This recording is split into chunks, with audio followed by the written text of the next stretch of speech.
ജീവനും ശക്തിയുമാകയാൽ ആത്മരക്ഷയുണ്ടേവനും ഉള്ളത്തിൽ കൈക്കൊണ്ടാൽ ദൈവവചനം ജീവനും ശക്തിയുമാകയാൽ ആത്മരക്ഷയുണ്ടേവനും ഉള്ളത്തിൽ കൈക്കൊണ്ടാൽ ആത്മമരണം മാറും ജീവനിലവൻ വാഴും ആത്മമരണം മാറും ജീവനിലവൻ വാഴും കേൾക്കുക നാം കാക്കുക നാം ജീവന്റെ വാക്യങ്ങൾ കേൾക്കുക നാം കാക്കുക നാം ജീവന്റെ വാക്യങ്ങൾ യേശുവിൻ തിരുപാദത്തിൽ ഇരുന്നു കേൾക്കണം തന്റെ വിശുദ്ധ വാക്യത്തിൽ നമ്മുടെ ജീവനാം യേശുവിൻ തിരുപാദത്തിൽ ഇരുന്നു കേൾക്കണം തന്റെ വിശുദ്ധ വാക്യത്തിൽ നമ്മുടെ ജീവനാം യേശുവിൻ സുവിശേഷം ദിവ്യമാമുപദേശം യേശുവിൻ സുവിശേഷം ദിവ്യമാമുപദേശം കേൾക്കുക നാം കാക്കുക നാം ജീവന്റെ വാക്യങ്ങൾ ആമേൻ കേൾക്കുക നാം കാക്കുക നാം ജീവന്റെ വാക്യങ്ങൾ കാക്കുക നാം ജീവന്റെ വാക്യങ്ങൾ. കർത്താവിന്റെ നാമത്തിന് സ്തോത്രം ചെയ്യുന്നു.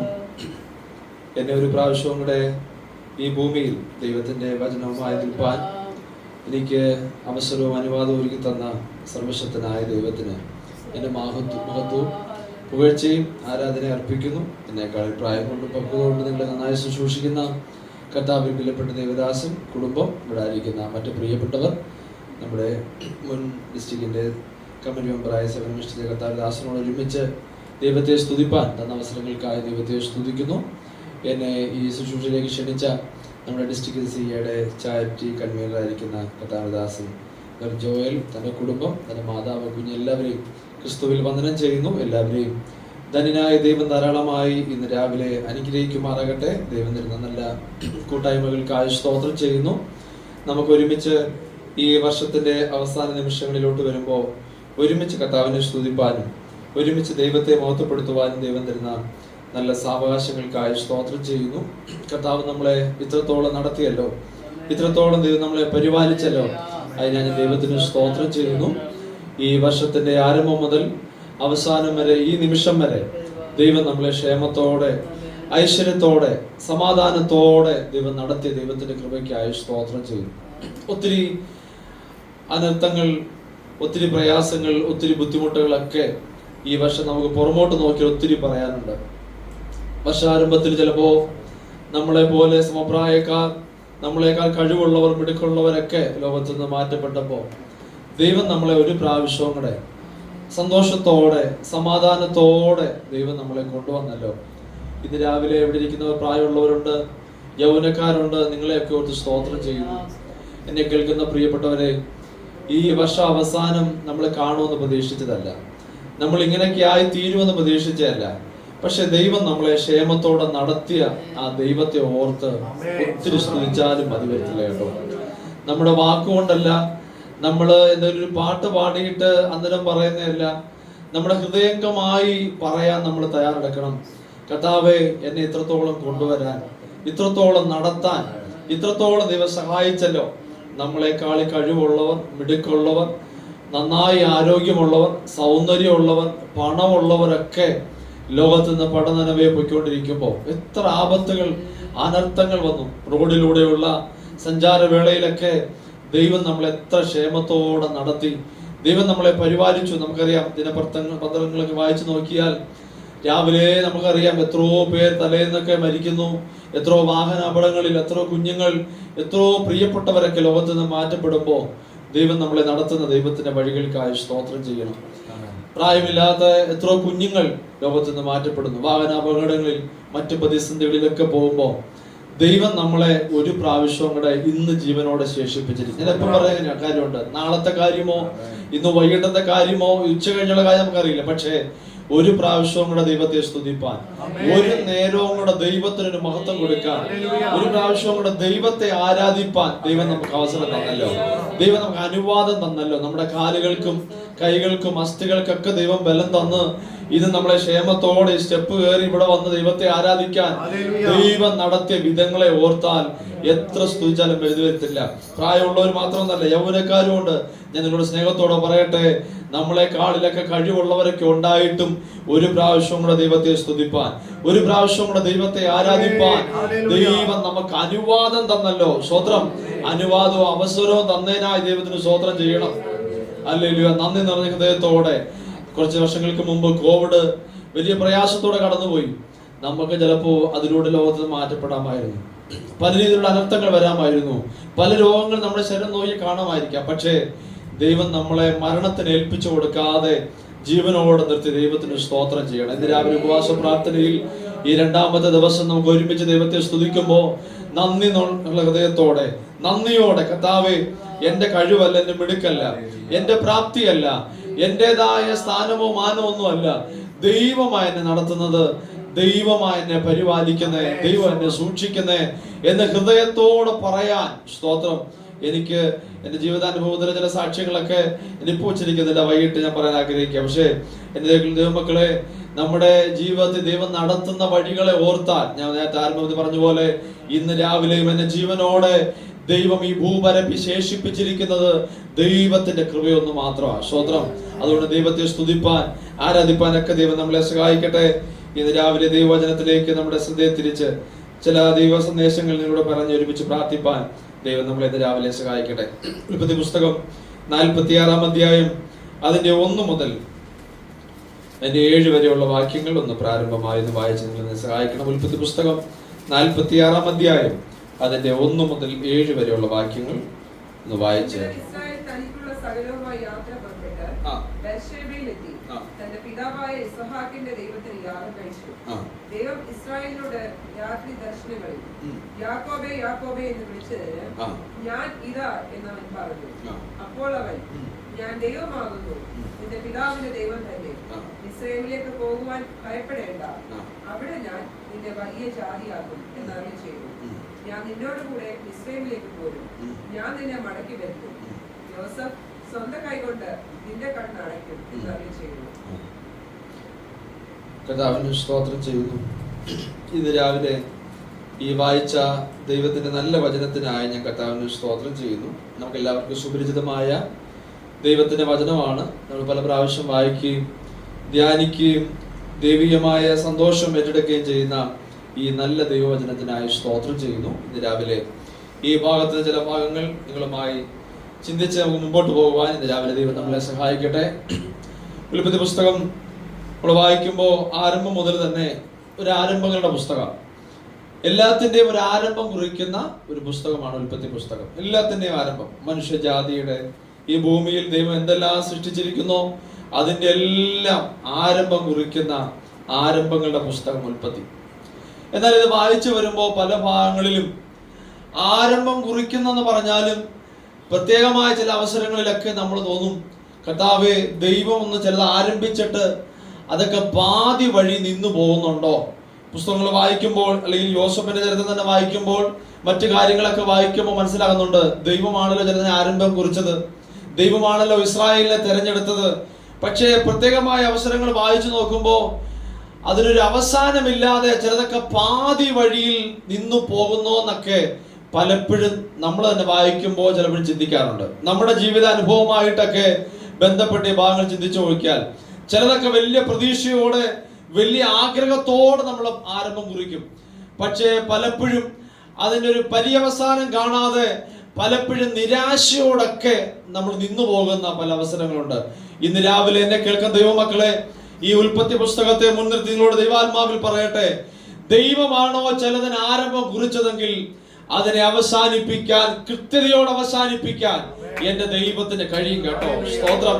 ഇന്ന് രാവിലെ ഒന്ന് വിശ്വസിക്കണം, എന്റെ ദൈവമാണ് ഞങ്ങളിൽ ചിലത് ആരംഭം കുറിച്ചതെങ്കിൽ, എന്റെ ദൈവമാണ് ഞങ്ങളിൽ ചിലത് പണിയാൻ ആരംഭം കുറിച്ചതെങ്കിൽ, എന്റെ ദൈവമാണ് ഞങ്ങളിൽ ചിലത് ചെയ്യാൻ ആരംഭം കുറിച്ചതെങ്കിൽ അതിനെ കൃത്യതയോടെ പര്യവസാനിപ്പിക്കാൻ ആരംഭം കുറിച്ച എന്റെ ദൈവത്തിന് കഴിയും കേട്ടോ.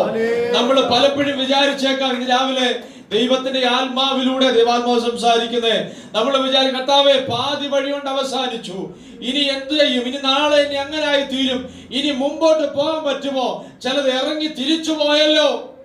ഇല്ല, ദൈവാത്മാവ് ഇന്ന് രാവിലെ പറയുന്നു, ഈ ഉപവാസ പ്രാർത്ഥനയിൽ എനിക്കറിയാം ചിലരുടെ കണ്ണുകൾ നിറയുന്നുണ്ട്. ആരംഭത്തിൽ തന്നെ ദൈവാത്മാവ് കൃത്യമായി പറയുന്നു, ആരംഭം കുറിച്ചത് നീയല്ല കേട്ടോ, ആരംഭം കുറിച്ചത് നിന്റെ ഭർത്താവല്ല, ആരംഭം കുറിച്ചത് മറ്റാരുമല്ല, ആരംഭം കുറിച്ചത് ദൈവമാണെങ്കിൽ അതിനെ കൃത്യതയോടെ, ഞാൻ അങ്ങനെ ഉച്ചരിക്കുന്നു, അതിനെ കൃത്യതയോടെ പര്യവസാനിപ്പിക്കാൻ എന്റെ ദൈവത്തിന് കഴിയുമെന്ന്. സ്തോത്രം. നീ വിശ്വാസത്തോടെ ചിലതിന് വേണ്ടി ഇറങ്ങി തിരിച്ചു, വിശ്വാസത്തോടെ ചിലത് ചെയ്യാൻ, ചിലത് പണിയാൻ നീ ആരംഭം കുറിച്ചു. പക്ഷെ പാതി വഴി എത്തിയപ്പോ നിന്നെ സഹായിക്കാമെന്ന് പറഞ്ഞവരൊക്കെ വാക്ക് മാറ്റിയേക്കാം, നിന്നെ കൈത്താങ്ങാന്ന് പറഞ്ഞവരൊക്കെ വാക്ക് മാറ്റിയേക്കാം, നിന്നെ കൂടിറങ്ങിയവരൊക്കെ മാറി നിന്നേക്കാം. പക്ഷെ ഇന്ന് രാവിലെ ദൈവാത്മാവിൽ പറയട്ടെ, നിനക്കാ ദൈവം ദർശനം തന്നേ, നിനക്കാ ദൈവത്തിന് ദൂത് തന്നേ, നിനക്കാ ദൈവം ആലോചന തന്നേ. അങ്ങനെങ്കിൽ നീ ആലോചനയെ മുറുകെ പിടിക്ക്, നിന്റെ വാഗ്ദത്തത്തെ മുറുകെ പിടിക്ക്, നീ പൂർത്തീകരിക്കാൻ എന്റെ ദൈവത്തിന് കഴിയും. രാവിലെ ദൈവത്തിന്റെ ആത്മാവിലൂടെ പറയട്ടെ, ആരംഭം കുറിച്ചവൻ അത് കൃത്യതയോടെ തന്നെ പര്യവസാനിപ്പിക്കാൻ എന്റെ ദൈവത്തിന് കഴിയും കേട്ടോ. ഇന്ന് രാവിലെ ദൈവാത്മാവിൽ പറയാം, ചിലതൊക്കെ ആരംഭം കുറിച്ചേക്കാം, ചിലതൊക്കെ ചെയ്യാൻ ആരംഭം കുറിച്ചേക്കാം. സ്തോത്രം. ഇന്ന് രാവിലെ ഇവിടെ വന്ന് കിട്ടിയ ആലോചനയൊന്നുമല്ല കേട്ടോ, ദൈവാത്മാവ് അവിടുന്ന് തന്നു വിട്ടേ. സ്തോത്രം. അതുകൊണ്ട് ഞാൻ ദൈവാത്മാവിലേക്ക് പറയാൻ നല്ല പ്രാഗൽഭ്യമുണ്ട്, ദൈവം സംസാരിച്ചിട്ട് തന്നെയാ പറയുന്നത്. അതുകൊണ്ട് ഇന്ന് രാവിലെ ദൈവ സ്നേഹത്തിൽ പറയട്ടെ, പാസ്റ്ററെ, ദൈവമാണ് ചിലത് തുടങ്ങാൻ ആരംഭം കുറിച്ചെങ്കിൽ, ചിലത് മുമ്പോട്ട് പോകാൻ ദൈവമാണ് പറഞ്ഞതെങ്കിൽ അതിനെ പര്യവസാനിപ്പിക്കാൻ എന്റെ ദൈവത്തിന് കഴിയും. സ്തോത്രം. അത് മനുഷ്യരിൽ ആശ്രയിക്കേണ്ട, അത് പ്രമുഖന്മാരിൽ ആശ്രയിക്കേണ്ട, വലിയവരോടൊന്നും ആശ്രയിക്കേണ്ട കാര്യമില്ല. നിന്റെ ദൈവത്തോട് തന്നെ, കർത്താവേ ഇതിന് ഉത്തരവാദി ദൈവമാ, എന്നെ ഇറക്കിയത് അങ്ങല്ലയോ, എന്നെ ഇതിനു വേണ്ടി കാണിച്ചത് ദൈവമല്ലയോ, ഇത് ചെയ്യാൻ ദൈവമല്ലയോ പറഞ്ഞ് അങ്ങനെ എനിക്ക് ദർശനം തന്നേ. അങ്ങനെങ്കിൽ ആ ധൈര്യത്തോടെ പോകുന്നെങ്കിൽ യഹോവ നമുക്ക് വേണ്ടി പ്രവർത്തിക്കാൻ കൂടുണ്ടാവും. സ്തോത്രം. രാവിലെ ദൈവമക്കളെ, അതുകൊണ്ട് ആത്മധൈര്യത്തോടെ ഈ പ്രസംഗത്തിന്റെ ആരംഭത്തിൽ പറയുന്നു, ആരംഭം കുറിച്ചവൻ അത് കൃത്യതയോടെ പര്യവസാനിപ്പിക്കാൻ, കൃത്യതയോടെ പൂർത്തീകരിക്കാൻ എന്റെ ദൈവത്തിന് കഴിയും കേട്ടോ. തിരുവചനം പറയുന്നു, മനുഷ്യരിൽ ആശ്രയിക്കുന്നതിനേക്കാളിൽ യഹോവയിൽ ആശ്രയിക്കുന്ന നല്ലത്, പ്രമുഖന്മാരിൽ ആശ്രയിക്കുന്നതിനേക്കാളിൽ യഹോവയിൽ ആശ്രയിക്കുന്ന നല്ലത്. മനുഷ്യനോട് നമ്മുടെ ആവശ്യം പറയണ്ട, മനുഷ്യനോട് നമ്മുടെ കാര്യങ്ങൾ ഒത്തിരി ഷെയർ ചെയ്യണ്ട. പക്ഷെ ദൈവമാണ് നമുക്ക് വേണ്ടി കാര്യങ്ങളെ തീർപ്പിച്ചു തരുന്നത്, ദൈവമാണ് കൃത്യതയോടെ ചെയ്യാൻ ദൈവം നമുക്ക് പ്രേരണ തരുന്നെങ്കിൽ അത് കൃത്യതയോടെ ചെയ്യാൻ എന്റെ ദൈവത്തിന് കഴിയും. സ്തോത്രം. ഈ ഭാഗം വായിച്ചു വരുമ്പോൾ മുമ്പോട്ട് കാണുന്നത് ഉൽപ്പത്തി പുസ്തകം 46 വരുമ്പോ അവിടെ കാണുന്നത് യാക്കോബിനെ പറ്റിയാ. യാക്കോബ് ഒരു പ്രത്യേക അവസരത്തിൽ ദൈവത്തോട് ചില ആലോചനകൾ ചോദിക്കാൻ വേണ്ടി പോയ ചില ഭാഗങ്ങളാണ് നമ്മളോട് രാവിലെ വായിച്ചത്. പ്രത്യേക അവസരത്തിൽ തനിക്ക് ദൈവത്തോട് ആലോചന ചോദിക്കണം, ദൈവത്തിന് ചിലത് കേൾക്കാൻ ആഗ്രഹമുണ്ട്, ദൈവം എന്തോ പറയുന്നു എന്നൊക്കെ അത് പറഞ്ഞത് കേട്ടനുസരിച്ച് പോകാൻ ഒരു താല്പര്യത്തോടെ നിൽക്കുന്ന യാക്കോബിനെയാണ് ഇവിടെ കാണാൻ കഴിയുന്നത്. അതിന് കാരണം മറ്റൊന്നുമല്ല, നമ്മൾ മുമ്പോട്ട് പറഞ്ഞു വരുമ്പോ അത് മനസ്സിലാക്കും. സ്തോത്രം. പക്ഷേ ഈ ഭാഗം വായിക്കുമ്പോ യാക്കോബിന്റെ ഇപ്പോഴത്തെ അവസ്ഥ എല്ലാം നഷ്ടപ്പെട്ടവനെ പോലെ, എല്ലാം എന്ന് പറയുമ്പോ എല്ലാം നഷ്ടപ്പെട്ടതിന് തുല്യമാണ്. മക്കളെ കുറെ പേരുണ്ട്, പക്ഷെ എങ്കിലും താൻ അധികം സ്നേഹിച്ച, താൻ ഒത്തിരി സ്നേഹിച്ച, താൻ പ്രത്യേകമായി വളർത്തിയ, എന്റെ കൂടെ അവസാനം വരെ നിൽക്കുമെന്നൊക്കെ പ്രതീക്ഷിച്ച യോസഫിനെ നഷ്ടപ്പെട്ട് കഴിഞ്ഞപ്പോ തനിക്ക് മനസ്സിലായി, ഇനി മുമ്പോട്ട് പോകാൻ ഇനി വലിയ പ്രാപ്തിയില്ല, എന്റെ ശിഷ്ടകാലം ഇനി ജീവിച്ച് അങ്ങ് ദൈവത്തിന്റെ അടുക്കിലേക്ക് പോകുക മാത്രമല്ലാതെ ഇനി എന്തായാലും യോസഫ് എന്ത് ചെയ്യത്തില്ല, എന്റെ അടുക്കിലേക്ക് മടങ്ങി വരത്തില്ല. തനിക്ക് വലിയ പ്രത്യാശയുണ്ട്, ദൈവവുമായിട്ട് ബന്ധമുണ്ടെങ്കിലും താൻ ഏറ്റവും വലിയ കഷ്ടതയിലൂടെ എന്ന് പറയാം, സ്തോത്രം, നിരാശയിലൂടെ തന്റെ ശിഷ്ടകാലം ഓരോ ദിവസം എഴുന്നേൽക്കുമ്പോഴും കിടക്കുമ്പോഴും ഉണ്ണുമ്പോഴും ഉറങ്ങുമ്പോഴൊക്കെ തന്റെ ഒറ്റ ചിന്തയേ ഉള്ളൂ, ഞാൻ അധികം സ്നേഹിച്ച, ഞാൻ ഒത്തിരി സ്നേഹിച്ച, ഞാൻ ഒത്തിരി കരുതി വെച്ച, അല്ലെങ്കിൽ എനിക്ക് ഒത്തിരി സ്നേഹം തരാമെന്നൊക്കെ ഞാൻ വിചാരിച്ച എന്റെ ഏറ്റവും അധികം സ്നേഹിച്ച മോൻ യോസഫ് എന്നെ വിട്ടുപോയി. സ്തോത്രം. യാക്കോബ് പറഞ്ഞൊരു ഭാഗമുണ്ട്, ഞാൻ ഇനി എന്ത് ചെയ്യും, എന്റെ മോനെ പാതാളത്തിലോട്ട് പോയി കാണത്തേ ഉള്ളൂ, എന്തായാലും അവൻ എന്ത് ചെയ്യത്തില്ല, തിരിച്ചു വരത്തില്ല, അവൻ ഇങ്ങോട്ട് വന്ന് കാണത്തില്ല, ഞാൻ ഇനി അങ്ങോട്ട് പോയി എന്തുള്ളൂ, കാണത്തുള്ളൂ. അങ്ങനെ നഷ്ടപ്പെട്ടിരിക്കുന്ന യാക്കോബ്, സ്തോത്രം, നഷ്ടപ്പെട്ട് നിരാശയോടിരിക്കുന്ന ഒരു യാക്കോബിനെയാണ് ഇപ്പൊ കാണാൻ കഴിയുന്നത്, സ്തോത്രം. എന്നാൽ ഈ പ്രസംഗ സന്ദേശത്തിന് ഒരു തലക്കെട്ട് കൊടുത്ത് മുമ്പോട്ട് പോകട്ടെ. നഷ്ടപ്പെട്ടതിനെ മടക്കി തരുന്ന ഒരു ദൈവം ഉണ്ടെങ്കിൽ നമ്മുടെ ദൈവം, സ്തോത്രം. ഒന്നുകൂടെ പറയാം, നഷ്ടപ്പെട്ടതിനെ മടക്കി തരുന്ന ദൈവം, സ്തോത്രം. അതേത് സാഹചര്യം ആയിക്കോട്ടെ, നഷ്ടപ്പെട്ടതിനെ മടക്കി തരാൻ, ആത്മീയത്തിൽ, ഭൗതികത്തിൽ, ശാരീരിക മേഖലകളിലൊക്കെ നഷ്ടപ്പെട്ടത് എന്താണോ അതിനെ മടക്കി തരാൻ എന്റെ ദൈവത്തിന് കഴിയും, സ്തോത്രം. ആ നഷ്ടപ്പെട്ടതിനെ എന്തുമായിക്കോട്ടെ, ഒന്നുകൂടെ പറയുന്നു, നഷ്ടപ്പെട്ടത് എന്തും, ആത്മീയമാകട്ടെ, ഭൗതികമാകട്ടെ, പക്ഷേ നമ്മളും ദൈവവുമായിട്ട് ബന്ധമുണ്ടെങ്കിൽ അതിനെ തിരിച്ചു മടക്കി തരാൻ എന്റെ ദൈവത്തിന് കഴിയും, സ്തോത്രം. അതിൽ ചില ഭാഗങ്ങൾ പറഞ്ഞ് മുമ്പോട്ട് പോകാൻ കർത്താവിൽ ആഗ്രഹിക്കാം. ഇപ്പൊ നഷ്ടപ്പെട്ടവനായി വലിയ നിരാശയോടെയാ യാക്കോബ് ഇരിക്കുന്നത്. ഒരു പ്രതീക്ഷയില്ല, ഇനി യോസഫ് തിരിച്ചു വരുമെന്ന് യാതൊരു പ്രതീക്ഷയും തനിക്കില്ല. എല്ലാം ചൈതന്യം നഷ്ടപ്പെട്ടവനായി നിരാശയോടെ യാക്കോബ് തന്റെ ശിഷ്ടകാലം മുമ്പോട്ട് പോയിക്കൊണ്ടിരിക്കുന്നത്, സ്തോത്രം. എന്നാൽ അവിടെ കാണാൻ കഴിയുന്നത്, അവിടെ യാക്കോബ് പല രീതിയിൽ കാര്യങ്ങളൊക്കെ മെനഞ്ഞുകൂട്ടി ചിന്തിച്ചു, തന്റെ ജീവിതമൊക്കെ മുമ്പോട്ട് പോകാനൊക്കെ താല്പര്യപ്പെട്ട് ധൈര്യത്തോടെ പോകുമ്പോഴും തന്റെ ഹൃദയത്തിനകത്ത് എപ്പോഴും നോക്കുന്ന നിരാശയാണ്. പക്ഷേ ചില പ്രത്യേക അവസരങ്ങളിൽ തനിക്ക് ചില നന്മകളൊക്കെ ഒരുങ്ങി വരുന്നുണ്ട് എന്ന് മനസ്സിലായപ്പോഴും തനിക്ക് അതിനേക്കാളുപരി എൻ്റെ ദൈവത്തോട് ചില കാര്യങ്ങൾ ചോദിക്കണം എന്നൊക്കെ ചില ഭാഗങ്ങളാണ് ഈ 46-ാം അധ്യായത്തിൽ വായിക്കുമ്പോൾ കാണാൻ കഴിയുന്നത്, സ്തോത്രം. തൻ്റെ മുമ്പിൽ ഒത്തിരി നന്മകളൊക്കെ വന്നിട്ടുണ്ട്, പക്ഷെ അതിനേക്കാളുപരി എനിക്ക് ദൈവത്തോട് എന്ത് ചെയ്യണം, ചില കാര്യങ്ങൾ ചോദിക്കണം, ദൈവത്തോട് ചില കാര്യങ്ങൾ സംസാരിക്കണം, ദൈവം എന്നോട് തിരിച്ച് മറുപടി പറയണം എന്നുള്ളൊരു ഭാഗങ്ങളൊക്കെയാണ് ഈ 46-ാം അധ്യായത്തിൽ നമ്മൾ വായിച്ചതും താഴ്ത്തി ചിന്തിക്കാൻ പോകുന്ന കാര്യങ്ങളൊക്കെ. കർത്താവിന് സ്തോത്രം ചെയ്യുന്നു. അങ്ങനെ യാക്കോബ് വലിയ നിരാശയോടെ നഷ്ടപ്പെട്ടവനായിരിക്കുമ്പോൾ, തന്റെ ജീവിതത്തിൽ ഒരു പ്രതീക്ഷകളും ഇല്ലാതിരിക്കുമ്പോൾ ദൈവത്താൽ ചിലത് ഒരുങ്ങി വന്ന് ദൈവത്തോടും ചില കാര്യങ്ങളൊക്കെ ചോദിച്ച് മുമ്പോട്ട് പോകുന്ന അവസരം. കർത്താവിന് സ്തോത്രം.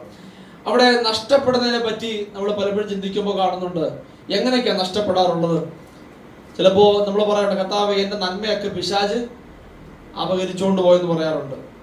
ചിലപ്പോ നമ്മുടേതായ ജീവിത ശൈലി കൊണ്ടും അല്ലെങ്കിൽ പാപത്തിൻ്റെതായ പ്രവൃത്തി കൊണ്ടൊക്കെ എന്ത് ചെയ്യും, ചിലത് നഷ്ടപ്പെട്ടേക്കാം, അല്ലെങ്കിൽ ദൈവത്താൽ ചിലതൊക്കെ എന്ത് ചെയ്യും, നഷ്ടപ്പെട്ടേക്കാം. ഇങ്ങനെ 3 ഇത്യാദി കാര്യങ്ങളിലൂടെ ഒക്കെ ചിലപ്പോൾ നഷ്ടപ്പെട്ടേക്കാം. ഞാൻ ആദ്യം പറഞ്ഞതുപോലെ പിശാച് ചിലതൊക്കെ നമ്മൾ എന്ത് ചെയ്യും, അപകരിച്ചുകൊണ്ട് പോവാം.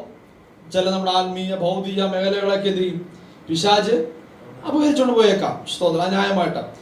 പക്ഷേ അടുത്തൊരു കാര്യം, നമ്മുടെ പാപത്തിന്റെ പ്രവൃത്തി മൂലം ചിലതൊക്കെ വരുമ്പോ നമ്മൾ എന്ത് ചെയ്യണം, ദൈവത്തോട് അനുദപിച്ച്, ഞാൻ അതിലെ ചില ഭാഗങ്ങൾ മാത്രം ഒന്ന് ഉച്ചരിച്ചു വിടുന്നേ ഉള്ളൂ.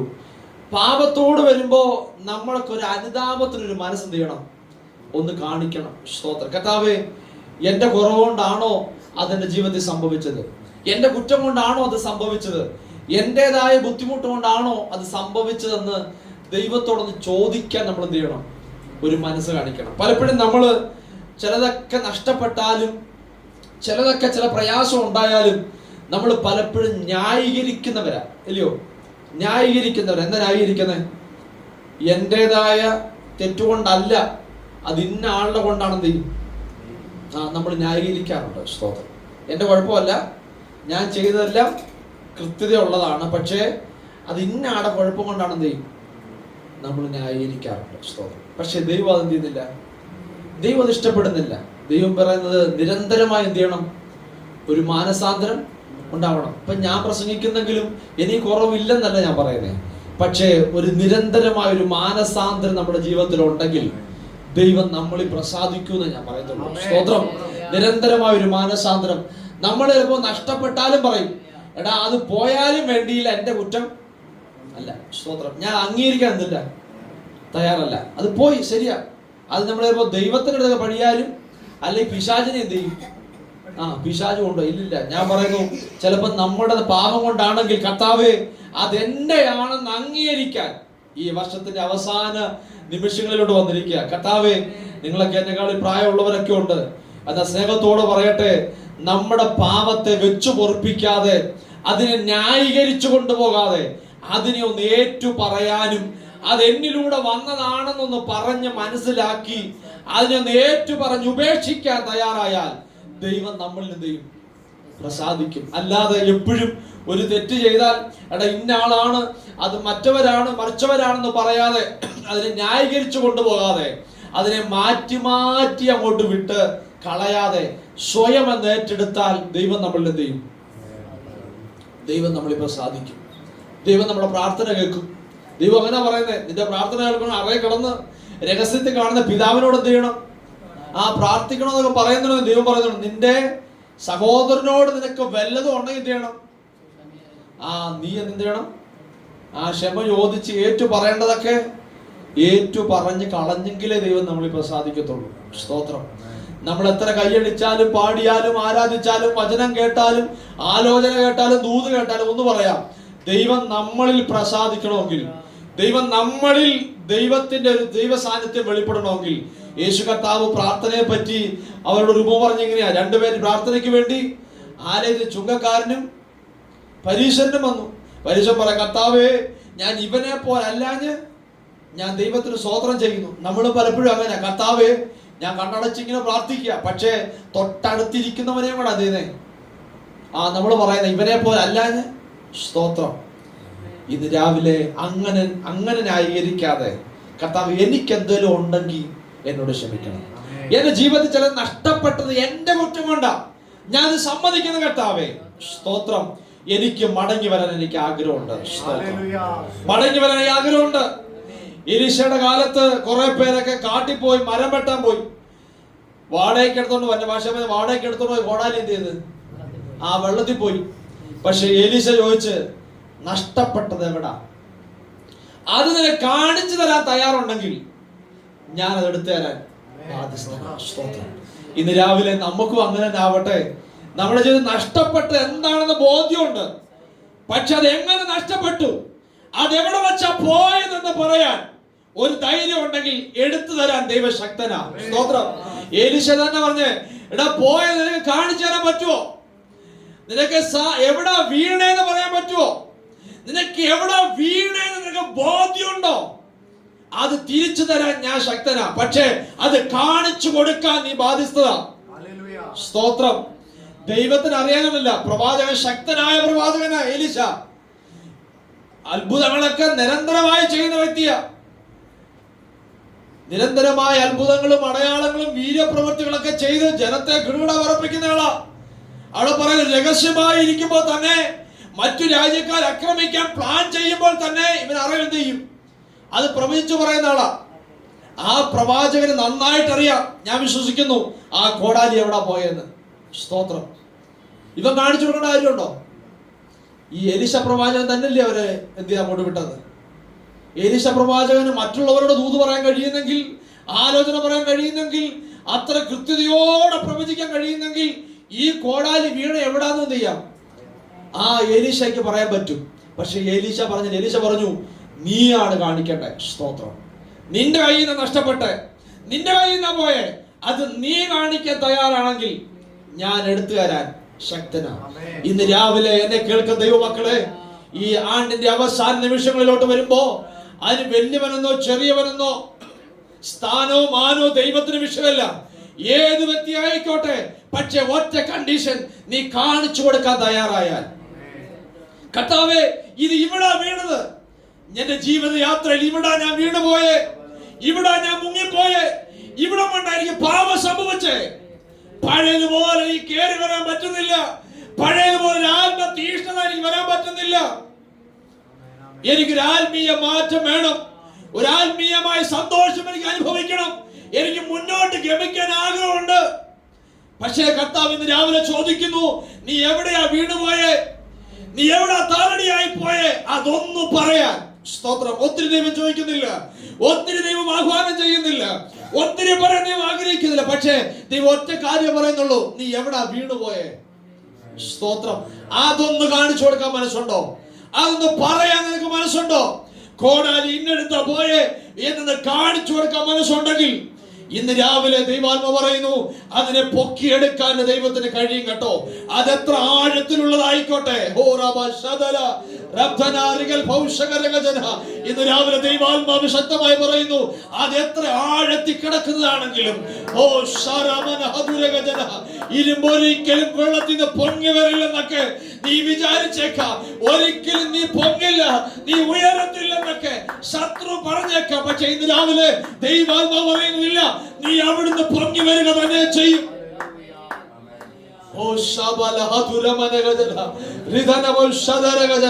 ദൈവാത്മാവിന് രാവിലെ വചനത്തിലൂടെ തൊട്ടിങ്ങനെ പറയുക, നീ നഷ്ടപ്പെട്ടതിനെ കാണിച്ചു കൊടുക്കാൻ, നിന്റെ വീഴ്ചയെ കാണിച്ചു കൊടുക്കാൻ, നീ പോയത് എവിടാന്ന് കാണിച്ചു കൊടുക്കാൻ നിനക്ക് ഒറ്റ അവസരം കൊണ്ട് ഈ വർഷത്തിന്റെ അവസാനം ദൈവം തരിക. ഈ വർഷത്തിന്റെ അവസാനം ഒരു ദിവസം കൂടെ ദൈവം തരിക. അതൊന്ന് കാണിച്ചു കൊടുക്കാൻ തയ്യാറായാൽ ഇന്ന് രാവിലെ ദൈവാത്മ പറയുന്നു, അതെത്ര ആഴത്തിൽ കിടക്കുന്നതായിരിക്കാം, അത് ജീവിതത്തിൽ പൊങ്ങി വരത്തില്ലെന്നൊക്കെ ആൾക്കാർ പറഞ്ഞേക്കാം. പക്ഷേ ഇന്ന് രാവിലെ ദൈവം പറയുന്നു, മനുഷ്യ കാണുക ഞാൻ അതിനെ പൊക്കിയെടുക്കാൻ എന്റെ ദൈവത്തിന് കഴിയും. അതിനെ പൊക്കിയെടുക്കാൻ ദൈവത്തിന് കഴിയും. മനുഷ്യൻ പറഞ്ഞേക്കാം, എടാ ഇരുമ്പല്യ താഴെ പോയത് അത് കാണത്തില്ല, അത് വെള്ളത്തിൽ പോയ ചെളി മുങ്ങിക്കാണും, അതിന് ഒരിക്കലും പൊങ്ങി വരത്തില്ലെന്നൊക്കെ നാട്ടുകാർ പറഞ്ഞേക്കാം, വീട്ടുകാർ പറഞ്ഞേക്കാം. നീ ദൈവത്തെ ആരാധിക്കാൻ ഇറങ്ങി, പ്രാർത്ഥിക്കാൻ ഇറങ്ങി, എടാ നിന്റെ വീട്ടിൽ മാത്രമല്ല ഇങ്ങനെ. സ്തോത്രം. നീ സഭയ്ക്ക് ഒത്തിരി മുൻതൂക്കം കൊടുക്കുന്നുണ്ടല്ലോ, സഭയുടെ കാര്യങ്ങൾക്ക് മുൻതൂക്കം കൊടുക്കുന്നുണ്ടല്ലോ, സഭയുടെ കാര്യങ്ങൾക്ക് നന്നായി കാര്യം ചെയ്യുന്നുണ്ടല്ലോ. ഇന്ന് രാവിലെ ഞാൻ ഈ പറയുന്ന വാക്കുകളൊക്കെ ചില തലയെ കൈവച്ച് പറഞ്ഞില്ലെങ്കിലും ദൈവാത്മാവ് ചിലരോട് സംസാരിക്കുന്നുണ്ട് കേട്ടോ. ദൈവാത്മാവ് ഇന്ന് രാവിലെ ഇങ്ങനെ പറയുന്നേ, സഭയ്ക്ക് മുൻതൂക്കം കൊടുക്കുന്നവരായിരിക്കാം, സഭയുടെ കാര്യങ്ങളൊക്കെ നന്നായി ചെയ്യുന്നവരായിരിക്കാം, നന്നായി ദൈവത്തിന് വേണ്ടി നിൽക്കുന്നവരായിരിക്കാം. പക്ഷെ ഒരു കണ്ടീഷൻ കർത്താവ് ചോദിക്കുക, ജീവിതത്തിൽ ചില പ്രയാസങ്ങൾ വരുമ്പോ എന്ത് ചെയ്യണമെന്ന് അറിയില്ല. പക്ഷെ ദൈവാത്മാവ് ഇന്ന് രാവിലെ പറയുന്നു, ഞാൻ നിന്നെ ആഴത്തിൽ നിന്ന് പൊക്കിക്കൊണ്ടുവരും കേട്ടോ.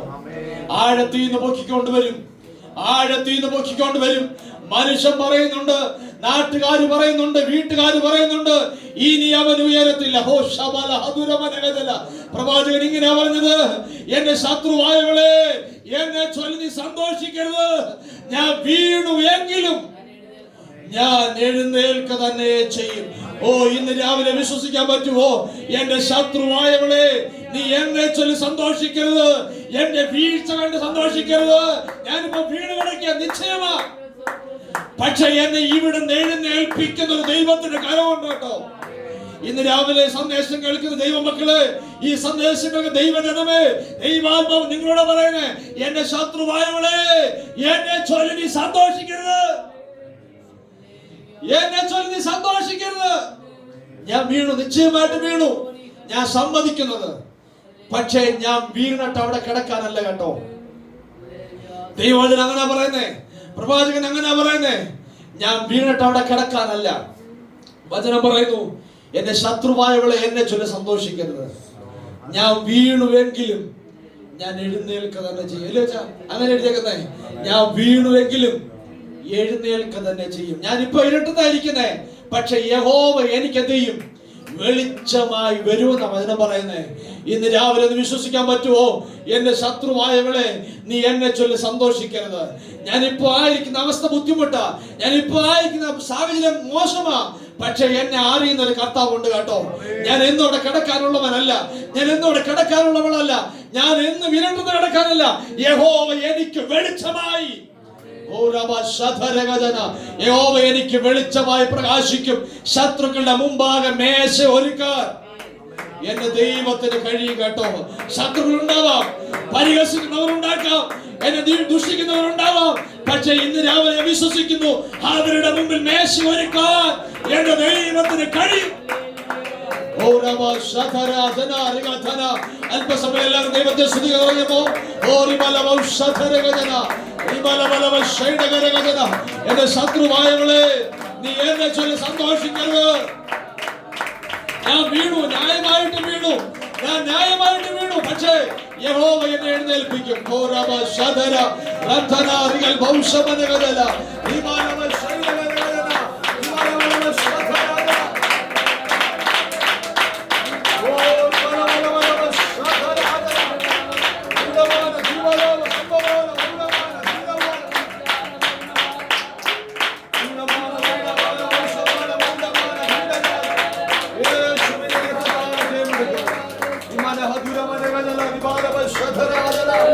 രാവിലെ ദൈവാത്മാവ് ഇങ്ങനെ പറയുന്നേ,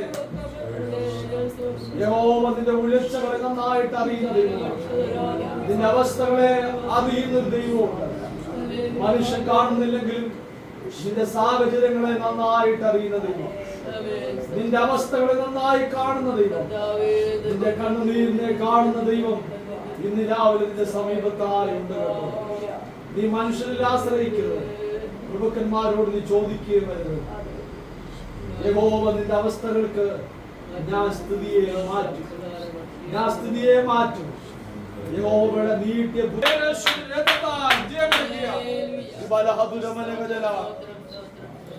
ജയമെടുക്കുന്നു. രാവിലെ പറഞ്ഞു വന്ന ഭാഗം ഇങ്ങനെയാ. സ്തോത്രം. നഷ്ടപ്പെട്ടതിനെ നമ്മൾ നിങ്ങൾ കാണിച്ചു കൊടുക്കാൻ ഞാൻ നിങ്ങൾ ബാധ്യസ്ഥരാ. സ്തോത്രം.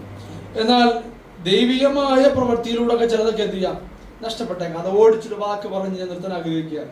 യാക്കോബിന്റെ ലേഖനത്തിൽ പറയുന്നുണ്ട്, ദൈവം ദോഷങ്ങളാൽ പരീക്ഷിക്കുന്ന ദൈവമല്ല. സ്തോത്രം. നമ്മൾ ദോഷങ്ങളെ എന്ത് ചെയ്തില്ല, പരീക്ഷിക്കുന്ന ദൈവമല്ല. സ്തോത്രം. പരീക്ഷയോട് കൂടെ ദൈവം നമുക്ക് പോക്ക് വഴിയും കൂടെ തരാൻ കഴിയുന്ന ദൈവമാണ്. സ്തോത്രം. അതുകൊണ്ട് ഈ ദിവസങ്ങളിൽ നമ്മുടെ ജീവിതത്തിൽ ചില നിരാശകളൊക്കെ, പ്രയാസങ്ങൾ വന്നാലും ദൈവം നമ്മളെ ദോഷത്തിന് വേണ്ടി അല്ല കേട്ടോ പരീക്ഷിക്കുന്നേ, ദൈവത്തെങ്കിലേക്ക് അടുപ്പിക്കാൻ വേണ്ടിയാണെന്നുള്ളത് ചിന്തിച്ച് മുമ്പോട്ട് പോകാൻ ദൈവം നമ്മളെ സഹായിക്കട്ടെ. കർത്താവിന് സ്തോത്രം ചെയ്യുന്നു. യാക്കോബ് നമ്മൾ വായിച്ച ഭാഗത്തിലേക്ക് നമ്മുടെ ശ്രദ്ധ തിരിക്കാം. ഒത്തിരി നഷ്ടങ്ങളൊക്കെ പറഞ്ഞേക്കാം, പക്ഷേ നഷ്ടത്തിന് നടുവിലും ദൈവം നന്മകളൊക്കെ തരുമ്പോൾ ദൈവത്തോടൊന്ന് ചോദിക്കാൻ യാക്കോബ് എപ്പോഴും തയ്യാറുള്ള യാക്കോബിന്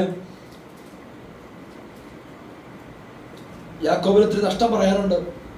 പക്ഷെ ആ നഷ്ടത്തിന്റെ നടുവിലും യാക്കോബ് കാത്തിരുന്ന ഒരു വലിയ നന്മ തന്റെ മുമ്പിൽ വന്നു. ഇല്ലയോ? വലിയ നന്മ തന്റെ മുമ്പിൽ വന്നു. പക്ഷെ ആ നന്മ വന്നിട്ടും യാക്കോബ് മിസ്രൈമിലേക്ക് പോകാൻ എന്ത് ചെയ്തില്ല, ഒന്ന് മടിച്ച്. യാക്കോബ് മിസ്രൈമിലേക്ക് പോകാൻ ഒന്ന് മടിച്ചു. കാരണം എൻ്റെ മോൻ ജീവനോടുണ്ടെന്ന് അറിഞ്ഞു, പക്ഷെ എനിക്ക് എങ്കിലും എൻ്റെ ദൈവത്തോട് എന്ത് ചെയ്യണം, ഒന്ന് ആലോചന ചോദിച്ചിട്ടേ എനിക്ക് പോകാൻ പറ്റത്തുള്ളൂ. സ്തോത്രം. നമ്മൾ പലപ്പോഴും പാടുന്നൊരു പാടണം, മണ്ണേ പ്രതി മാണിക്യമില്ലേ. യാക്കോബിനെ നോക്കിക്കഴിഞ്ഞാൽ യാക്കോബ് മരിച്ചുപോയെന്നൊക്കെ പറഞ്ഞ് യോസഫ് ജീവനോടുണ്ടെന്ന് അറിഞ്ഞു. നമ്മളെങ്ങാണ് പറഞ്ഞത് ഇതിനെ, അന്നേരം കിട്ടിയ വണ്ടി കയറി അന്നേരം പോയനെ. പക്ഷേ യാക്കോബിന് പോകാനൊരു മടി. സ്തോത്രം. ഞാൻ ഈ ഭാഗം പറഞ്ഞു വരുമ്പോൾ ഒരു ചിന്തയെ കൂടെ എൻ്റെ ഹൃദയത്തിൽ ഓർമ്മ വരുന്നത്, ഇവിടെ ക്ഷാമം കഠിനമായപ്പോഴാണ് മിസ്രൈമിലേക്ക് പോകാൻ ഒരവസരം ഉണ്ടായി വരുന്നത്. ക്ഷാമം കഠിനമായപ്പോൾ ഉൽപ്പത്തി പുസ്തകത്തിലോട്ട് 3 ക്ഷാമങ്ങൾ ഏകദേശം കാണാൻ കഴിയുന്നുണ്ട്. അബ്രഹാമിന്റെ കാലത്ത് ക്ഷാമം ഉണ്ടായി. അബ്രഹാമിന്റെ കാലത്ത് ക്ഷാമം ഉണ്ടായപ്പോൾ ദൈവം പറഞ്ഞേ, നീ മിസ്രൈമിലേക്ക് പോകണം, അവിടെ താമസിക്കണം, ക്ഷാമകാലത്ത് എന്ത് ചെയ്യണം, അവിടെ സ്വസ്ഥമായിട്ട് താമസിക്കുന്നൊക്കെ ദൈവം അബ്രഹാമിനോട് പറഞ്ഞു. പക്ഷേ ഇസ്ഹാക്കിന്റെ കാലത്ത് വന്നപ്പോഴും 26-ാം അധ്യായം വായിക്കുമ്പോൾ ഇസ്ഹാക്കിന്റെ കാലത്ത് എന്ത് ചെയ്തു, ക്ഷാമം വന്നു. ഇസ്ഹാക്കിന്റെ കാലത്തും ക്ഷാമം വന്നപ്പോൾ ഇസ്ഹാക്ക് അവിടുന്ന് മിസ്രൈമിലേക്ക് പെട്ടെന്ന് പോകാൻ എന്ത് ചെയ്ത് തീരുമാനമെടുത്തു. 26-ാം അധ്യായം മിസ്രൈമിലേക്ക് പോകാൻ പെട്ടെന്ന് തീരുമാനമെടുത്തു. പക്ഷെ ദൈവം എന്താ പറഞ്ഞേ, ദൈവം പറഞ്ഞു, നീ പോകല്ല, ഇപ്പം പോണ്ട. സ്തോത്രം. ഞാൻ അബ്രഹാമിനോട് പറഞ്ഞിട്ടുണ്ട്, നിന്റെ സന്തതി എന്ത് ചെയ്യും, ഇന്ന ദേശത്ത് പോയി പാർക്കും, അവിടുന്ന് ഞാൻ എന്ത് ചെയ്യും, മടക്കി വരുത്തും എന്നൊക്കെ അബ്രഹാമിനോട് വാഗ്ദത്തം ചെയ്തിട്ടുണ്ട്. പക്ഷേ അത് നിന്നിലൂടെ നിവർത്തിക്കാൻ എനിക്ക് മനസ്സിലില്ല. അതുകൊണ്ട് നീ എന്ത് ചെയ്യണം, ഇപ്പൊ അവിടെ സ്തോത്രം. യാക്കോബിന്റെ കാലത്തും ക്ഷാമം വന്നു. ഞാനിത് പഠിച്ചു വന്നപ്പോൾ എനിക്ക് മനസ്സിലായത് നമ്മുടെയൊക്കെ ചില ധാരണയുണ്ട്. നമ്മുടെ ചില പാരമ്പര്യമായിട്ടും ചിലതൊക്കെ പറഞ്ഞു വരുന്നൊരു കാര്യമുണ്ട്. ചിലരൊക്കെ കൂടുതൽ പറയാറുണ്ട്, ഓ ഇന്ന ആള് ഇന്ന സമയത്ത് എന്ത് ചെയ്തു, പ്രശ്നം ഉണ്ടായി, അല്ലെങ്കിൽ മരിച്ചുപോയി, ഇനി വരും കാലത്ത് എന്ത് ചെയ്യും, ഇങ്ങനെ തന്നെ സംഭവിക്കും.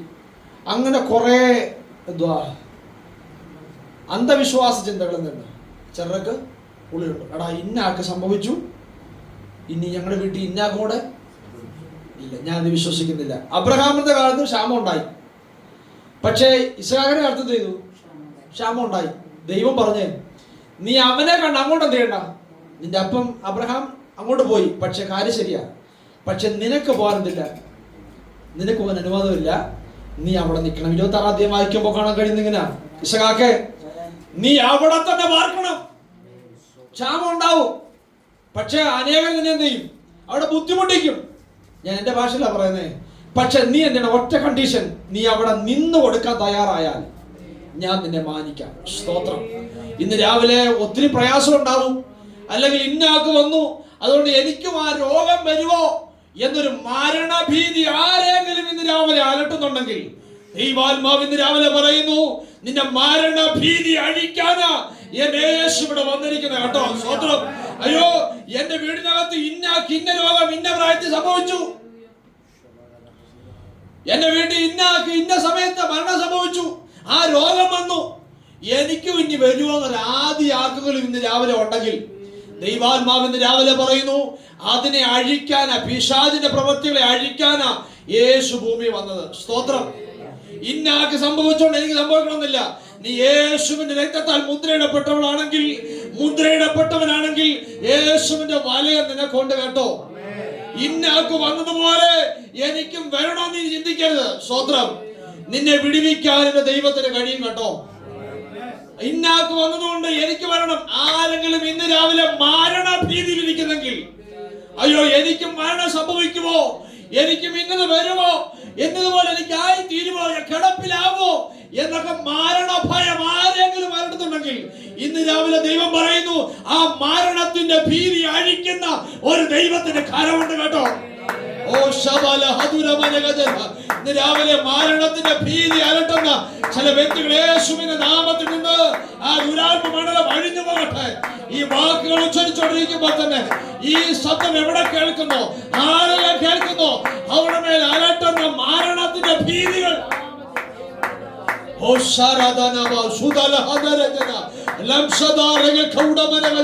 ഇന്ന് രാവിലെ ചില മരണഭീതികൾ അഴിഞ്ഞു പോകട്ടെ. ചില മരണഭീതികൾ അഴിഞ്ഞു പോകട്ടെ. മരണത്തെ അലട്ടുന്ന, മരണം അലട്ടുന്ന, അയ്യോ ഞാൻ മരിച്ചു പോകുമോ, രാത്രി കിടക്കുമ്പോൾ അങ്കലാപ്പ് വരുന്ന ചില അലട്ടലുകൾ യേശുവിന്റെ നാമത്തിൽ അഴിഞ്ഞു മാറി പോകട്ടെ. ആരും പാരമ്പര്യമായി വിശ്വസിക്കില്ല കേട്ടോ. അങ്ങനെ സംവിധാനമില്ല. എന്റെ യേശുവിന്റെ രക്തത്താൽ എനിക്ക് മുദ്രയിടപ്പെട്ടിട്ടുണ്ടെങ്കിൽ ഒരു ബാധ എന്റെ കൂടാരത്തിന് അടുക്കത്തില്ല. ദൈവം അറിയാതെ ഒരു ദോഷം സംഭവിക്കത്തില്ല. ദൈവം അറിഞ്ഞിട്ടേ വരത്തുള്ളൂ. സ്തോത്രം. ദൈവം അറിഞ്ഞിട്ടേ വരത്തുള്ളൂ. കാരണം യേശുവിന്റെ രക്തത്താൽ നമ്മളെ മുദ്രയിടപ്പെട്ടിരിക്കുന്നത്. സ്തോത്രം. അങ്ങനെ ഇസഹാക്കിന്റെ കാലത്ത് ക്ഷാമം ഉണ്ടായി.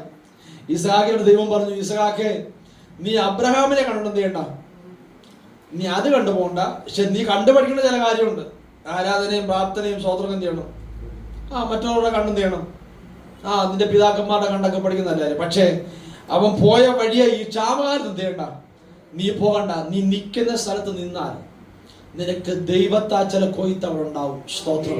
ഇന്ന് രാവിലെ ദൈവത്തിന്റെ ആത്മാവിൽ പറയട്ടെ, ഇപ്പോ ചിലപ്പോ കൊയ്ത്തൊന്നും കാണുന്നില്ലായിരിക്കാം, ഇപ്പോ വലിയ നന്മയൊന്നും കാണുന്നില്ലായിരിക്കാം, ഇപ്പോ വലിയ പച്ചപ്പൊന്നും കാണുന്നില്ലായിരിക്കാം, പക്ഷെ ഉറച്ചു നിൽക്കാൻ തയ്യാറുണ്ടെങ്കിൽ, സ്തോത്രം, ഉറച്ചു നിൽക്കാൻ തയ്യാറുണ്ടെങ്കിൽ ദൈവം നിശ്ചയമായിട്ടും ഒരു പച്ചപ്പ് തരും. സ്തോത്രം.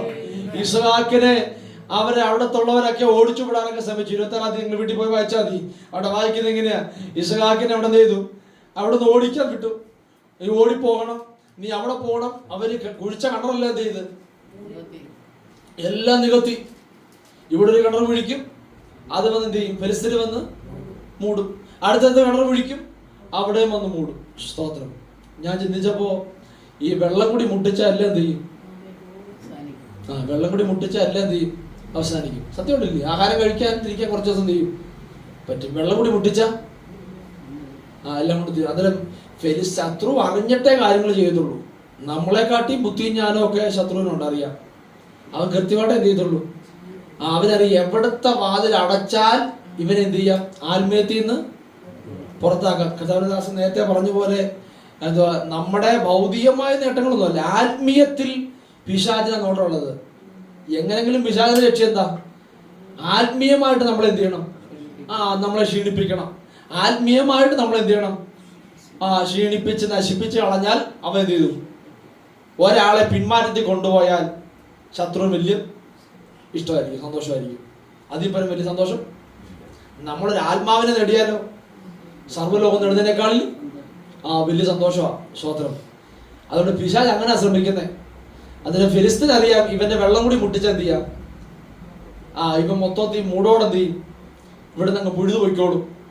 ഇവന്റെ വെള്ളം കൊടുക്കാതിരുന്നാൽ മൂടോടെ അങ്ങ് പുഴുതു പോയിക്കോളും എന്നറിയാം. അതുകൊണ്ട് 1 ഒഴിച്ചു 2 ഒഴിച്ചു 3 ഒഴിച്ചിട്ടൊന്നും ഇസ്ഹാക്കിനോട് സ്വസ്ഥമായിട്ട് പാർക്കാൻ പറ്റുന്നില്ല. പക്ഷേ ഇസ്ഹാക്കിനെ ഫെലിസ്തീനെ കാട്ടി വിശ്വാസം ഇസ്ഹാക്കിനോട് ദൈവം പറഞ്ഞേ, ഇസ്ഹാക്കെ നീ ഇവിടെ തന്നെ എന്ത് ചെയ്യണം? ഇവിടെ തന്നെ നിൽക്കണം. 20 ദൈവം നിങ്ങൾ വീട്ടിൽ പോയി ഇവിടെ തന്നെ നിൽക്കണം. നീ ദേശം വിട്ടു പോകരുത്. ക്ഷാമം ഉണ്ടാവാം, പ്രയാസം ഉണ്ടാവാം, നിന്നെ നന്മയൊക്കെ മൂടിക്കളഞ്ഞേക്കാം. പക്ഷേ പിശാചേ, നീ കൂടി വന്ന 3 പറ്റുന്നുള്ളൂ. നീ കൂടുതൽ മൂടാൻ നിനക്ക് പറ്റില്ല. കാരണം വാഗ്ദത്തം കൊടുത്തത് ദൈവമാ. സ്തോത്രം. രാവിലെ വിശ്വസിക്കാൻ പറ്റുമോ? നീ കൂടി വന്നാൽ 1, 2, 3 നമുക്ക് മൂടിയേക്കാം. പക്ഷെ എന്റെ കർത്താവ് തുറന്നാലുണ്ടല്ലോ, ഒരിക്കലും അടയ്ക്കാൻ പറ്റാത്ത രീതിയിൽ തുറക്കത്തുള്ളൂ. ഇസ്ഹാക്കിനോട് ചേർന്ന് പറയാൻ പറ്റുമോ? ഇസ്ഹാക്ക് പറഞ്ഞു, അവൻ 1 മൂടി 2 മൂടി 3 മൂടി ഇങ്ങനെ എല്ലാം കിണറെല്ലാം മൂടിക്കൊണ്ടിരിക്കുക. പക്ഷെ എന്റെ കർത്താവ് എന്ത് ചെയ്തു? അതിന് മുമ്പ് ദൈവം എന്നെ മാനിച്ചു. സ്തോത്രം. ഒത്തിരി ഒന്നും പോയില്ല, കുറച്ച് ദിവസങ്ങളെ ആയുള്ളൂ. എന്റെ ദൈവം ചെയ്തു. ആണ്ടിൽ വലിയ കൊയ്ത്തുണ്ടായെന്നാണ് എഴുതിയിരിക്കുന്നത്. സ്തോത്രം. ഫെലിസ്തരെല്ലാം വന്നിട്ട് പറഞ്ഞു, എടാ നിന്റെ കൂടെ ആരുള്ള? ദൈവമുള്ള. കാരണേ ഇസ്ഹാക്കിനൊന്ന് പറയാനുണ്ട്, എന്നോട് ഫെലിസ്തനെ നീയോ നിന്റെ ആൾക്കാരോ അല്ല എന്നോട് പറഞ്ഞ വാഗ്ദത്തം. എന്നോട് പറഞ്ഞുണ്ടല്ലോ, എന്റെ പിതാവിന്റെ ദൈവം ഉണ്ടല്ലോ, ആ ദൈവമാ എന്നോട് പറഞ്ഞേ, ഈ ഇസ്ഹാക്കേ നീ ഇവിടം വിട്ടു പോകല്, ഇവിടെ നിനക്ക് ചില നന്മ ഉണ്ടെന്ന് പറഞ്ഞത്. സ്വതന്ത്രം. ആ വാഗ്ദത്തം കേട്ട സന്തതിക്ക് ദൈവത്തിന്റെ വാഗ്ദത്തത്തിന് മുമ്പാകെ നിന്നേ പറ്റത്തുള്ളൂ. ഇന്ന് രാവിലെ ദൈവസ്നേഹത്തിൽ വിട്ടിരിക്കുന്നവർ പറയട്ടെ, വാഗ്ദത്തം നിന്റെ മേലോ നിന്റെ തലമുറയോടോ ദൈവം പറഞ്ഞിട്ടുണ്ടെങ്കിൽ, ദൈവത്തിന്റെ അരുളപ്പാട് നിന്നോടോ നിന്റെ സഭയോടോ ദൈവം പറഞ്ഞിട്ടുണ്ടെങ്കിൽ അത് നിവർത്തിക്കാൻ എന്റെ ദൈവശക്തന. പക്ഷേ ഒറ്റ കണ്ടീഷൻ, കാത്തിരിക്കാൻ നീ തയ്യാറാണെങ്കിൽ അത് പ്രവർത്തിക്കാൻ എന്റെ ദൈവത്തിന് കഴിയും. സ്തോത്രം. അത് വിശ്വസിക്കുന്ന ആളാണ് ഞാൻ. സ്തോത്രം. ആദ്യം ഒന്നും കാണത്തില്ലായിരിക്കാം, ആദ്യം നിരാശയായിരിക്കാം, പക്ഷേ വാഗ്ദത്ത ശബ്ദം നിന്നോടാ ദൈവം പറഞ്ഞേ. അതാ ഞാൻ ആരംഭത്തിൽ പറഞ്ഞ്, നഷ്ടപ്പെട്ടെന്നൊക്കെ ഒത്തിരി പറയാനുണ്ടാകാം, പക്ഷെ വാഗ്ദത്തം കേട്ട സന്തതി ഉണ്ടല്ലോ, നഷ്ടങ്ങളെ ഓർത്തല്ല അവൻ ഭാരപ്പെടുന്നേ. സ്തോത്രം. നഷ്ടങ്ങളെ ഓർത്തവൻ ഭാരപ്പെടാറില്ല. കാരണം അവൻ ഒറ്റ പ്രത്യാശയുള്ളൂ, എന്നോട് പറഞ്ഞ വാഗ്ദത്തം അത് നിവർത്തിക്കാൻ എന്റെ ദൈവശക്തനാ. സ്തോത്രം.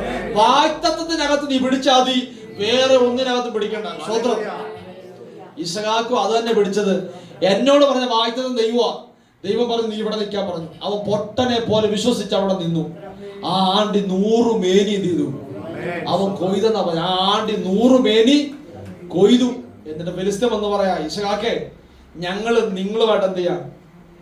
ചേരാൻ പോവാ. സ്തോത്രം. ഞങ്ങൾക്ക് ഇനി നിങ്ങൾ വേറെ ഞങ്ങൾ വേറെ വേണ്ട. ഇന്ന് രാവിലെ ദൈവസഭയോട് ഒരു ദൈവിക ദൂത് ഇന്ന് രാവിലെ പറയാൻ എനിക്ക് ആത്മപ്രേരണയുണ്ട്. ചിലത് വന്ന് ഇതിനകത്ത് ചേരാൻ പോവുക കേട്ടോ. സ്തോത്രം. ചിലത് വന്ന് ചേരാൻ പോവുക, ചിലത് വന്ന് ചേരാൻ പോവുക. സ്തോത്രം. ആ ചേരുമ്പോ ദൈവപ്രവൃത്തി ഉണ്ടാകും. ദൈവം ആരാണെന്നും ദൈവസഭ എന്താണെന്നും നന്നായിട്ട് ജനം അറിയത്തക്ക നിലയിൽ ദൈവം ചിലതിനെ യോജിപ്പിക്കും കേട്ടോ. സ്തോത്രം. Praise the Lord. ഇന്ന് രാവിലെ ദൈവാത്മാവ് അങ്ങനെ പറഞ്ഞ ഫെലിസ്ത്യൻ വന്ന് പറഞ്ഞു, ഇസ്ഹാക്കേ നീ ഇവിടുന്ന് പോകണം. ലാസ്റ്റ് പറഞ്ഞു, നീ പോണ്ട, നീ ഇവിടെ തന്നെ എന്ത് ചെയ്യണം? ഇവിടെ തന്നെ നിന്റെ കൂടെ ദൈവം ഉള്ളത്. സ്തോത്രം. നിന്റെ ദൈവം ഞങ്ങളുടെ ദൈവമാ. സ്തോത്രം. നിന്റെ ദൈവം ഞങ്ങളുടെ കൂടെ ഉണ്ട് കേട്ടോ. നീ ഇവിടെ തന്നെ എന്ത് ചെയ്യണം? നിൽക്കണം. ആ ക്ഷാമം കണ്ടിട്ട് പോയായിരുന്നെങ്കിലും അതുകൊണ്ട് നമ്മുടെ ജീവിതത്തിലും ക്ഷാമം കണ്ട് പ്രയാസം കണ്ട് ബുദ്ധിമുട്ട് കണ്ട് എന്ത് ചെയ്യരുത്, പുറമോട്ട് പോകാനില്ല. വായ്ത്തത്തം കേട്ടതിനകത്ത് ഉറച്ചു നിന്നാൽ കർത്താവ് നമുക്ക് വേണ്ടി അത്ഭുതങ്ങളെ ചെയ്യും.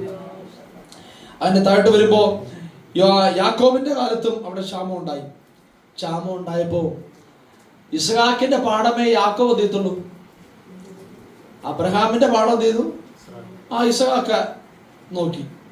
ഇസ്ഹാക്കിന്റെ കാലം കഴിഞ്ഞു, യാക്കോബിന്റെ കാലം വന്നപ്പോൾ ക്ഷാമം വന്നപ്പോൾ ഇസ്ഹാക്ക് എന്ത് ചെയ്ത്, യാക്കോബ് എന്ത് ചെയ്തു, ഇസ്ഹാക്ക് ചെയ്ത പോലെ പോയില്ല, പോവാതെ ധൈര്യത്തോടെ എന്ത് ചെയ്ത് അവിടെ നിന്ന്. പക്ഷെ യാക്കോബിനോട് ദൈവം പറഞ്ഞു, നീ എന്ത് ചെയ്യണം, നീ പോണം. സ്തോത്രം. ദൈവം എല്ലാവരോടും ഇപ്പോഴും ഒരേപോലെ ദൂതം ചെയ്തില്ല. ഇന്ന ആളെ അനുഗ്രഹിക്കുന്ന പോലെ എന്നെ എന്ത് ചെയ്യണം, അനുഗ്രഹിക്കണമെന്ന് പറഞ്ഞ് നടക്കുമോ? ദൈവത്തിന് ഓരോരുത്തർക്കും ഓരോ വ്യത്യസ്ത തരത്തിൽ ദൈവം ചെയ്യത്തുള്ളൂ. ഇപ്പൊ എന്നെ മാനിക്കുന്ന പോലെ വേറെ ആളെ മാനിക്കണമെന്നില്ല, വേറെ ആളെ മാനിക്കുന്ന പോലെ എന്നെ മാനിക്കണമെന്നും ഇല്ല, ഞാൻ വിശ്വസിക്കുന്നില്ല. പക്ഷെ ദൈവത്തിന് ഓരോരുത്തർക്കും ഓരോ കണ്ടീഷൻ ദൈവം വെച്ചിട്ടുണ്ട്. പക്ഷെ അസൂയ ഇല്ലാതെ ഏറ്റെടുത്താൽ നമുക്ക് എന്ത് ചെയ്യാം? ചിലപ്പോൾ ഒരുവനെ നമ്മളെക്കാട്ട് ഉയർത്തി കാണുമായിരിക്കാം. ആ ദൈവത്തിന് നീതിയാ. അതിനകത്ത് നമ്മൾ ദൈവത്തോട് ചോദ്യം ചോദിക്കാനോ ദൈവത്തോട് വാദപ്രതിവാദം നടത്താനോ നമുക്ക് അനുവാദമില്ല. പക്ഷെ നമ്മളെ ഏൽപ്പിച്ചത് കൃത്യതയോടെ ചെയ്യാൻ തയ്യാറായാൽ ദൈവം നമ്മളെ എന്ത് ചെയ്യുന്നത്, ദൈവം നമ്മളെ മാനിക്കുന്നത്. സ്തോത്രം.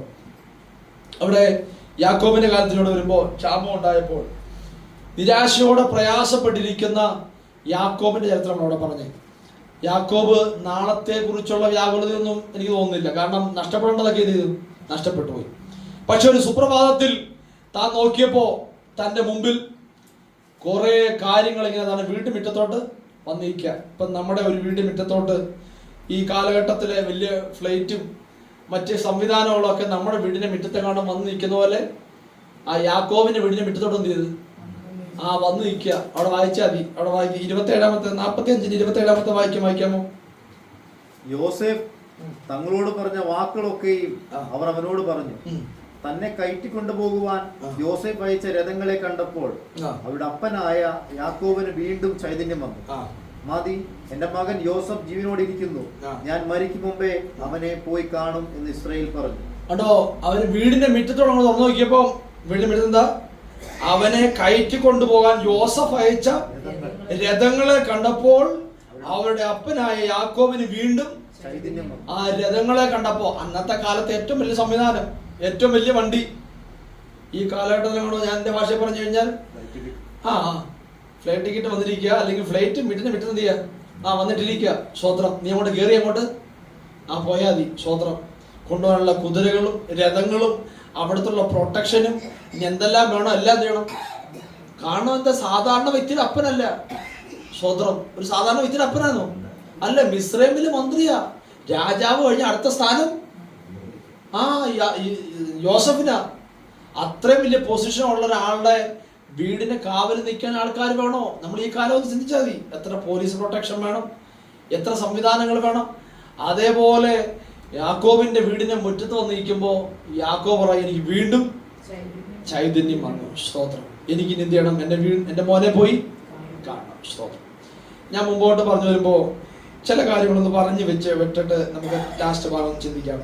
അതിന്റെ 19 വാക്യം, 45 19 വായിക്കാമോ? സോറി, 45 19 വാക്യം. നിനക്ക് കൽപ്പന തന്നിരിക്കുന്നു, ഇതാകുന്നു നിങ്ങൾ ചെയ്യേണ്ടത്. നിങ്ങളുടെ പൈതങ്ങൾക്കും ഭാര്യമാർക്കും വേണ്ടി മിസ്രയീം ദേശത്തു നിന്ന് രഥങ്ങൾ കൊണ്ടുപോയി നിങ്ങളുടെ അപ്പനെ കയറ്റിക്കൊണ്ടുവരണം. നിങ്ങളുടെ സാമാനങ്ങളെ കുറിച്ച് ചിന്തിക്കേണ്ട. മിസ്രയീം ദേശത്തെങ്ങുമുള്ള നന്മ നിങ്ങൾക്കുള്ളത് ആകുന്നു. ഇസ്രായേലിന്റെ പുത്രന്മാർ അങ്ങനെ തന്നെ ചെയ്തു. യോസേഫ് അവർക്ക് ഫറവോന്റെ കൽപ്പന പ്രകാരം രഥങ്ങൾ കൊടുത്തു, വഴിക്ക് വേണ്ടുന്ന ആഹാരവും കൊടുത്തു. അവരിൽ ഓരോരുത്തരും ഓരോ വസ്ത്രവും, ബെന്യാമിനോ 300 വെള്ളിക്കാശും 5 വസ്ത്രവും കൊടുത്തു. അങ്ങനെ തന്നെ അവൻ തന്റെ അപ്പന് 10 കഴുതപ്പുറത്ത് മിസ്രയീമിലെ വിശേഷ സാധനങ്ങളും 10 പെൺകഴുതപ്പുറത്ത് വഴിച്ചെലവിന് ധാന്യവും ആഹാരവും കയറ്റി അയച്ചു. അങ്ങനെ അവൻ തന്റെ സഹോദരന്മാരെ യാത്ര അയച്ചു. അവർ പുറപ്പെടുമ്പോൾ നിങ്ങൾ വഴിയിൽ വെച്ച് ശണ്ട കൂടരുതെന്ന് അവരോട് പറഞ്ഞു. കണ്ടോ, യോസഫ് സഹോദരങ്ങളെ പരിചയപ്പെട്ട്, ഞാനൊന്നും ഉച്ചരിക്കാൻ ആഗ്രഹിക്കുന്നില്ല, തൻ്റെ സഹോദരങ്ങളെയൊക്കെ എന്ത് ചെയ്തു? പരിചയപ്പെട്ടു. ഒത്തിരി സന്തോഷത്തോടെ കാര്യങ്ങളൊക്കെ കൊടുത്തു. അന്നേരം കുറേ ദിവസങ്ങളായി ഇവരെന്ത് ചെയ്യുന്നുണ്ട്?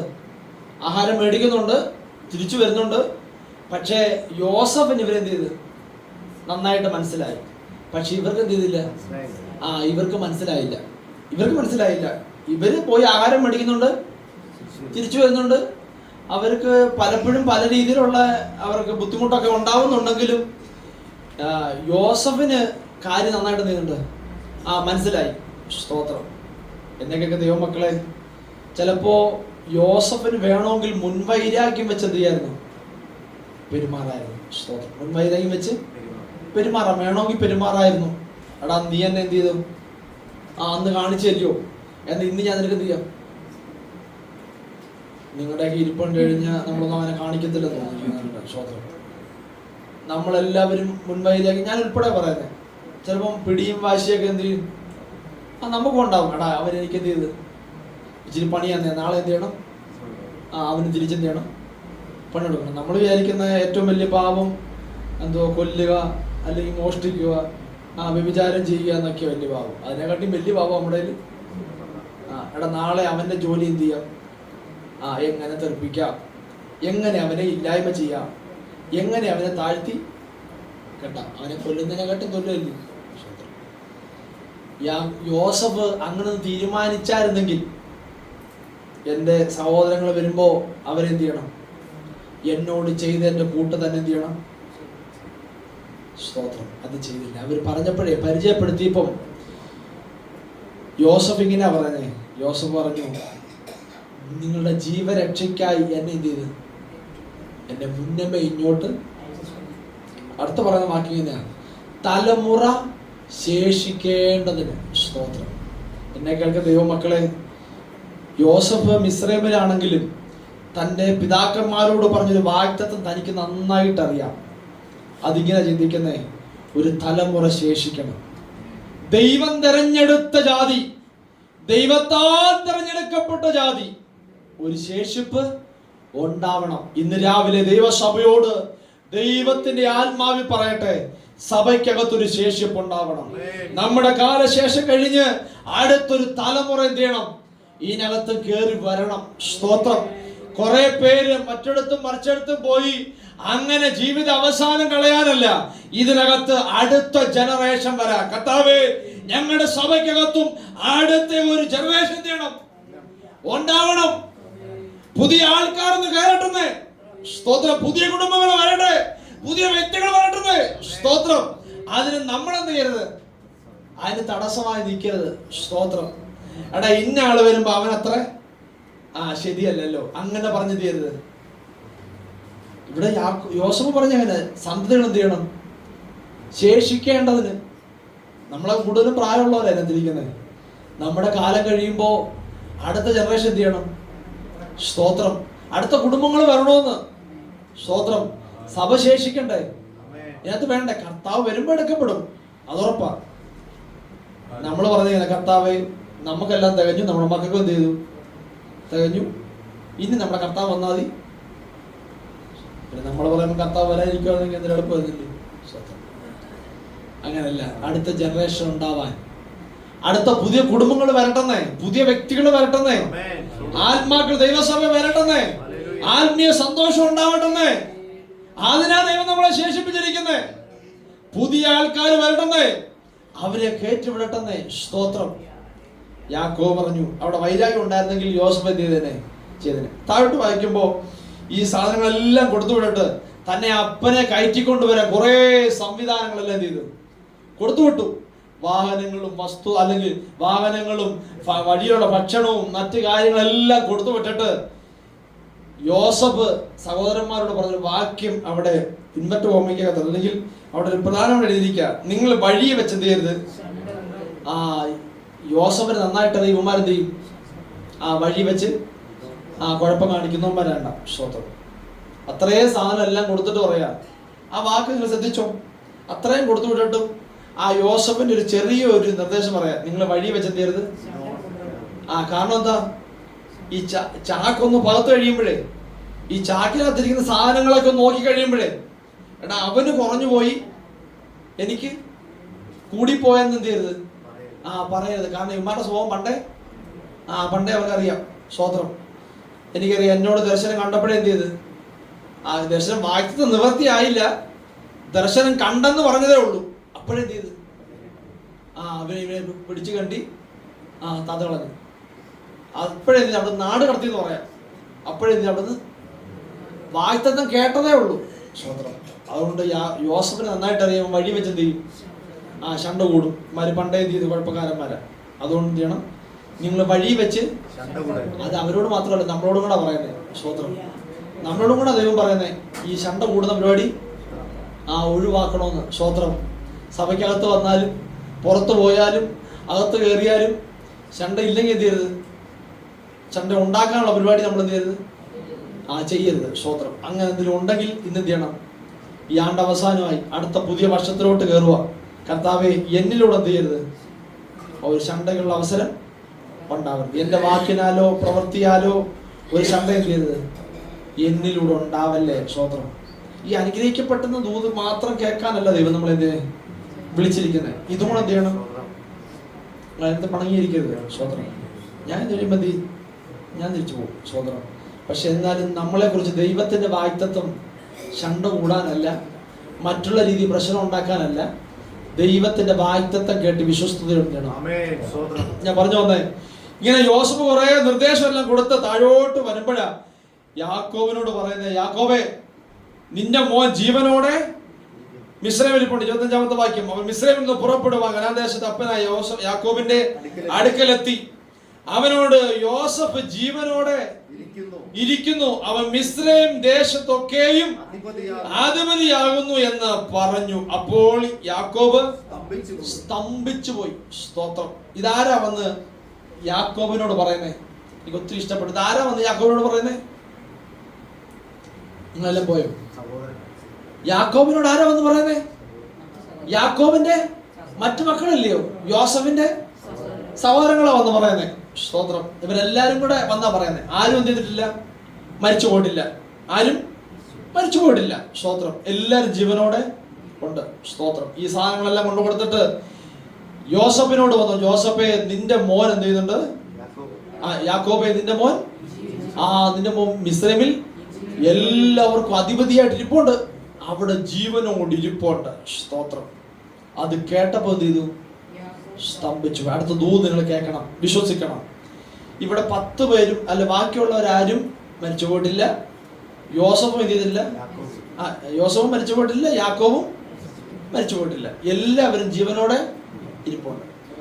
ഇതേ ആൾക്കാർ തന്നെ കുറെ നാളുകൾക്ക് മുമ്പ് എന്ത് ചെയ്തു? ഇതേ യാക്കോബിനോട് വന്ന് പറഞ്ഞു, നിന്റെ മോൻ മരിച്ചുപോയി, നിന്റെ മോൻ യോസഫ് മരിച്ചുപോയി. അത് മാത്രമല്ല, പറഞ്ഞത് മാത്രമല്ല, തെളിവ് സഹിതം കാണിച്ചേക്കുന്നേ. അങ്കി കൊണ്ടുവന്ന് രക്തത്തിൽ മുക്കിയിട്ട് പറഞ്ഞു, താണ്ടേ, ഇത് മാത്രമേ ഞങ്ങൾക്കുള്ളൂ കിട്ടിയിട്ടുള്ളൂ. സ്തോത്രം. എനിക്ക് ഒത്തിരി സന്തോഷം തോന്നിയെന്നറിയോ? ദൈവം വിശ്വസ്തനായ ദൈവ, ദൈവം വിശ്വസ്തനായ ദൈവ. അതാ ഞാൻ പറഞ്ഞേ, യാക്കോബ് മരിച്ചിട്ടില്ല, യോസഫ് മരിച്ചിട്ടില്ല, തൻ്റെ വീട്ടിലെ ആരും മരിച്ചിട്ടില്ല. സ്തോത്രം. യാക്കോബിന്റെ മറ്റു മക്കളും മരിച്ചിട്ടില്ല. ഈ മരിച്ചു പോയി എന്ന് കുറെ നാളുകൾക്ക് മുമ്പ് പറഞ്ഞ അതേ വ്യക്തികൾ തന്നെ, അതേ നാവ് കൊണ്ട് തന്നെ യാക്കോബിനോട് വന്ന് പറഞ്ഞു, യാക്കോബേ, നിന്റെ മോൻ ഇപ്പോഴും ജീവനോടെ ഭൂമിയിലുണ്ട് കേട്ടോ. സ്തോത്രം. അന്ന് അവര് ആടിനെ കണ്ടിച്ച് രക്തം അവർ പുരട്ടി ആ തെളിവ് കാണിച്ചെങ്കിൽ ഇന്ന് അവർ കൊണ്ടുവന്ന തെളിവ് എന്താ കാണിക്കുന്നത്? അവര് കൊടുത്തുവിട്ട വണ്ടിയും സാധനങ്ങളെല്ലാം നന്മ കാണിച്ചിട്ടാ പറയുന്നത്. ഇന്ന് അവൻ ജീവനോടെ എന്തുണ്ട്? ശേഷിപ്പിച്ചിരിപ്പോൾ. ഇന്ന് രാവിലെ ഇതിനകത്ത് ഇരിക്കുന്നവരോട് ദൈവാത്മാവിന് ദൂത് പറയാം, നിന്നെ നിന്ദിച്ചതും നിന്നെ അപമാനിച്ചതും നിന്നെ പരിഹസിച്ചതും ഏത് നാക്കാണോ അതേ നാക്കുകൊണ്ട് തന്നെ തിരുത്തി പറയിക്കാൻ ദൈവത്തിന് കഴിയും കേട്ടോ. സ്തോത്രം. നിന്നെ നിന്ദിച്ച നാക്കേതാ, നിന്നെ അപമാനിച്ച നാക്കേതാ, അതേ നാക്കുകൊണ്ട് തന്നെ ദൈവത്തിന് വേറെ ആരെയും വേണ്ട കേട്ടോ, വേറെ ആരുടെ സ്റ്റെപ്പിന് വെച്ച് വേണ്ട, അതേ നാക്കുകൊണ്ട് തന്നെ തിരുത്തി പറയിക്കാൻ എന്റെ ദൈവത്തിന് കഴിയും കേട്ടോ. ഇന്ന് രാവിലെ അകത്തിരിക്കുന്നത് വിശ്വസിക്കാൻ പറ്റുമോ? യാക്കോബേ, നിന്റെ മോൻ മരിച്ചെന്ന്, യോസഫ് മരിച്ചെന്ന് കുറെ നാളുകൾക്ക് മുമ്പ് ആൾക്കാർ വന്ന് പറഞ്ഞ ദൈവം വേറെ ആരെയും ഒന്നും ഉപയോഗിച്ചില്ല. സ്തോത്രം. ദൈവത്തിന് വേണമെങ്കിൽ ഉപയോഗിക്കായിരുന്നു. മിസ്രൈമീന്ന് ഇത്രയും സ്ഥാനത്തിരിക്കുന്ന വ്യക്തിയാ. വേണമെങ്കിൽ ഒരു അന്വേഷണം നടത്താം, വേണമെങ്കിൽ ഒരു ദൂതനെ അയക്കാം. യോസേഫിന് വേണമെങ്കിൽ ദൂതനെ അയക്കാം, അല്ലെങ്കിൽ അവിടുന്ന് ഒരാളെ വിടാം. ഇവിടെ ആൾക്കാരെങ്കിലും ഉണ്ടോ, എന്റെ കുടുംബത്തിൽപ്പെട്ടവരാരെങ്കിലും ഉണ്ടോ എന്നൊക്കെ എന്ത് ചെയ്യാം, അന്വേഷിക്കാം. പക്ഷെ ദൈവം നീതിമാന കേട്ടോ. ദൈവം വിശ്വസ്തനായ ദൈവമാ. ദൈവം വാക്ക് പറഞ്ഞാൽ മാറുന്ന ദൈവമല്ല. നിന്നെ നിന്ദിച്ച നാക്കേത, അതുകൊണ്ട് തിരുത്തി പറയിക്കാനാ എന്റെ ദൈവത്തിന് ഇഷ്ടം. സ്വത്രം. ദൈവത്തിന് വേറെ സ്റ്റെപ്പിൽ വെച്ച ആൾക്കാരെ വേണ്ട. എടാ, നിന്നെ നിന്ദിച്ച നാക്ക് വേറൊരാളാണെങ്കിൽ വേറൊരാളെ കൊണ്ട് എന്ത് ചെയ്യണ്ട, ദൈവത്തിന് ദൈവം മാനിച്ചു എന്ന് പറയേണ്ട കാര്യമില്ല. അതേ നാക്കുകൊണ്ട് തന്നെ തിരുത്തി പറയിക്കാൻ എന്റെ ദൈവത്തിന് കഴിയും കേട്ടോ.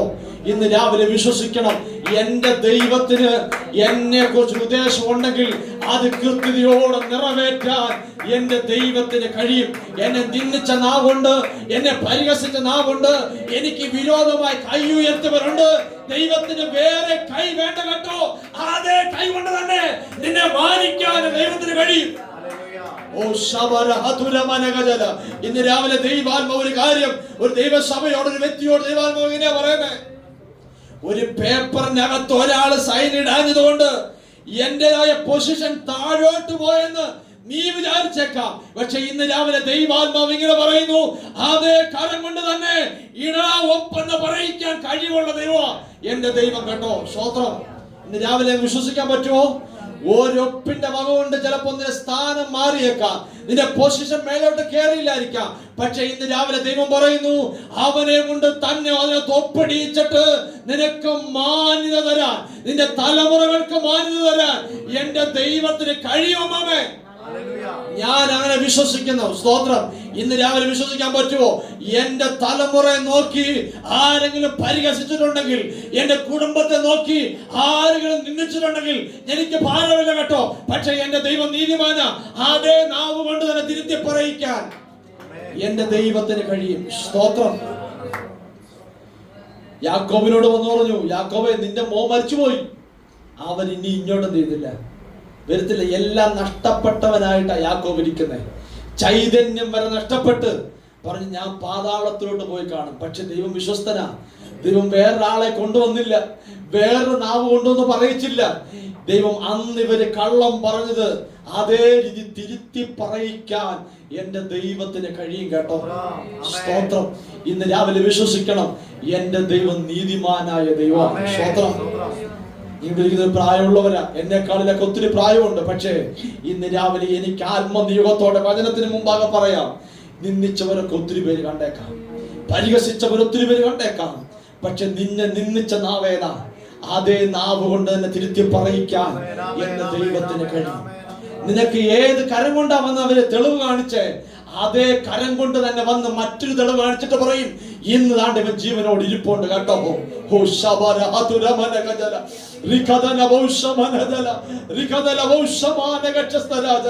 ഇന്ന് രാവിലെ വിശ്വസിക്കാൻ നീ തയ്യാറാണെങ്കിൽ യഹോവയുടെ കരം നിനക്ക് അനുകൂലമായി പ്രവർത്തിക്കും. സ്തോത്രം. യാക്കോബ് പറയും, എനിക്ക് ഒത്തിരി നഷ്ടപ്പെട്ടു പോയി, പക്ഷേ എന്റെ മുമ്പിന്റെ വീട്ടിന്റെ ഫ്രണ്ടിൽ വന്ന് കിടക്കുന്ന കാണുമ്പോണ്ടല്ലോ, എനിക്ക് വീണ്ടും എന്ത് ചെയ്തു, ചൈതന്യം വന്നെന്ന്. സ്തോത്രം. എന്റെ മോൻ അയച്ചത് കാണുമ്പോ, അവന്റെ രഥങ്ങള് കാണുമ്പോ എനിക്ക് ഒത്തിരി സന്തോഷമുണ്ട്. പക്ഷെ 46-ാം അധ്യായം വായിക്കുന്ന ഇങ്ങനെയാ. 46-ാം അധ്യായം വായിക്കുന്നു, അനന്തരം ഇസ്രായേൽ തനിക്കുള്ള സകലവുമായി യാത്ര പുറപ്പെട്ട് തന്റെ പിതാവായ ഇസ്രായേലിന്റെ ദൈവത്തിന്റെ യാഗം കഴിച്ചു. കണ്ടോ, യാക്കോബ് തന്റെ വീടിന്റെ മുമ്പിലെല്ലാം നന്മയും കൂടെ കൊണ്ടിട്ടേക്കാം. മിസ്രൈമിലെ രഥങ്ങളും അതിനുവേണ്ടി കഴിക്കുന്ന സാധനങ്ങളും അല്ലെങ്കിൽ മിസ്രൈമിലേക്ക് പോകാനുള്ള സംവിധാനങ്ങളെല്ലാം വീടിന്റെ മുമ്പിൽ ഇട്ടിരിക്കുക. സ്തോത്രം. ഈ വീടിന്റെ മുമ്പിൽ ഇട്ടിരിക്കുമ്പോൾ ഇങ്ങോട്ട് കയറി അങ്ങോട്ട് പോയാൽ മതി. കയറി പോകുന്നതിന് മുമ്പ് യാക്കോബ് ഒരു തീരുമാനം എടുത്തു, എനിക്ക് അങ്ങനെ പോകാൻ ഒരു പെർമിഷൻ ഇല്ല. എന്റെ മോൻ ജീവനോടുണ്ട്, സത്യമാണ്. എനിക്ക് എന്ത് ചെയ്യണം, അവനെ പോയി കാണണം, എനിക്ക് ആ നന്മ അനുഭവിക്കണം, നിശ്ചയമായിട്ട് എനിക്ക് പോകണം, ആഗ്രഹമുണ്ട്. പക്ഷേ യാക്കോബിന് മിസ്രൈമിലേക്ക് പോകാൻ ഒരു പേടി. കാരണം അവിടെ ദൈവത്തെ ആരാധിക്കുന്ന ജനമല്ലെന്ന് അവൻ നല്ലൊരു ബോധ്യം ഉണ്ട്. സ്തോത്രം. അന്യ ദൈവത്തെ അവിടെ ആരാധിക്കുന്നത്, അന്യബിംബങ്ങൾ അവിടെ ഉള്ളത്. പക്ഷെ എനിക്ക് അങ്ങോട്ട് പോകണമെങ്കിലേ എനിക്കൊരാളോട് ചോദിച്ചേ പറ്റത്തുള്ളൂ. എൻ്റെ ഒരു ഉടയവനുണ്ട്, അവനോട് ചോദിക്കാതെ എനിക്ക് അങ്ങോട്ട് പോകാൻ പറ്റത്തില്ല. ഇവിടെ പ്രായമുള്ളവർക്കൊക്കെ അറിയാം, മണ്ണേ പ്രതി മാണിക്യം വിടത്തിൽ നമ്മൾ പാട്ട് പാടിയത് മാത്രമാണോ അപ്പച്ച? ചിലതൊക്കെ നമ്മൾ ചപ്പെന്നും ചവറെന്നൊക്കെ എണ്ണി കളഞ്ഞിട്ടില്ലയോ ഇതിനകത്തോട്ട് വന്ന് കയറി ദൈവത്തെ ആരാധിക്കുന്നേ. സ്തോത്രം. നമുക്ക് ഒത്തിരി പറയാനില്ലയോ? ഒത്തിരി മഹിമയുള്ളതും ശ്രേഷ്ഠമായതൊക്കെ ഒത്തിരി വിട്ടട്ടാ നമ്മൾ ഇതിനകത്തോട്ട് വന്ന് ദൈവത്തെ ആരാധിക്കുന്നത്. എന്തുകൊണ്ടാ വന്ന് ആരാധിക്കുന്നത്? ആ ദൈവത്തെ നമ്മൾ കണ്ടതുകൊണ്ടാ. സ്തോത്രം. അല്ലാതെ മോടികളോ പ്രൗഢികളോ ഒന്നും കണ്ടിട്ടല്ല ദൈവത്തെ ആരാധിക്കാൻ ഇറങ്ങിയേ. നമ്മൾ ദൈവത്തെ ഒന്നുമില്ലായ്മയുടെ നടുവിലും ദൈവം എന്നെ രക്ഷിച്ചു എന്നുള്ള പ്രാഗൽഭ്യത്തോടാ വന്നതിനകത്ത് വന്ന് ആരാധിക്കാൻ മനസ്സ് കാണിച്ചേ. സ്തോത്രം. അല്ലെങ്കിൽ നമുക്ക് പഴയപടി നിന്നാ പോരായിരുന്നോ? പക്ഷെ അവിടെ നിൽക്കാതെ ദൈവത്തെ കണ്ടതുകൊണ്ടാണ് ഇങ്ങോട്ട് ഇറങ്ങിയേ. സ്തോത്രം. ദൈവത്തെ മനസ്സിലാക്കിയത് കൊണ്ടും രുചിച്ചതുകൊണ്ടും ഇറങ്ങിയേ. സ്തോത്രം ചെയ്യുന്നു. അതുകൊണ്ടാ യാക്കോബ് പറഞ്ഞേ, മിസ്രൈമിലെ നന്മയൊക്കെ ഞാൻ കണ്ടു, എന്റെ മോൻ ജീവനോടുണ്ടെന്ന് ഞാൻ അറിഞ്ഞു, കാര്യമൊക്കെ ശരിയാ, പക്ഷെ എന്റെ ദൈവത്തോട് ഞാൻ ആലോചന ചോദിക്കാതെ ഞാൻ വേറൊരിടത്തോട്ട് ഞാൻ പോകത്തില്ല. സ്തോത്രം. എനിക്ക് ഒത്തിരി നന്മ തന്നാലും ഇനി ഇഷ്ടം പോലെ കാശ് തന്നാലും ദൈവഹിതമില്ലാത്തതൊന്നും എനിക്കോ എന്റെ തലമുറയ്ക്കോ വേണ്ടെന്ന് പറയാൻ നമുക്ക് മനസ്സുണ്ടോ? സ്തോത്രം. കർത്താവേ, നിന്റെ ഹിതമില്ലാത്തടത്ത് എനിക്ക് പോണ്ട കർത്താവേ, നിന്റെ ഹിതമില്ലാത്ത നന്മ എനിക്ക് വേണ്ട കർത്താവേ എന്ന് പറയാൻ മനസ്സുണ്ടെങ്കിൽ ദൈവം നമ്മൾ നിശ്ചയമായിട്ട് മാനിക്കും. സ്തോത്രം. ഞാൻ ദിവസവും രാവിലെ എഴുന്നേൽക്കുമ്പോൾ പ്രാർത്ഥിക്കുന്നത് പ്രാർത്ഥന വിഷയം അങ്ങനെ തന്നെയാണ്.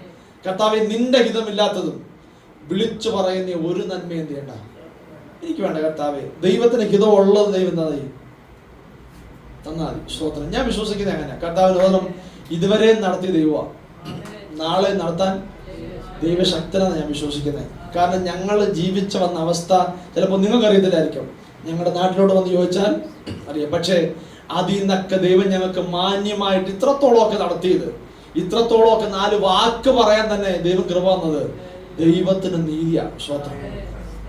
അതുകൊണ്ട് ഞാൻ വൈകിട്ട് എൻ്റെ സാക്ഷ്യം പറയാം, എന്താ മനസ്സിലാവും. അതുകൊണ്ട് തന്നെ ഈ നല്ല പ്രാഗൽഭ്യമുണ്ട്. ഒരു വഴി അടഞ്ഞാലും ഞാൻ എപ്പോഴും സന്തോഷിക്കുന്ന ഒരു കാര്യമുണ്ട്.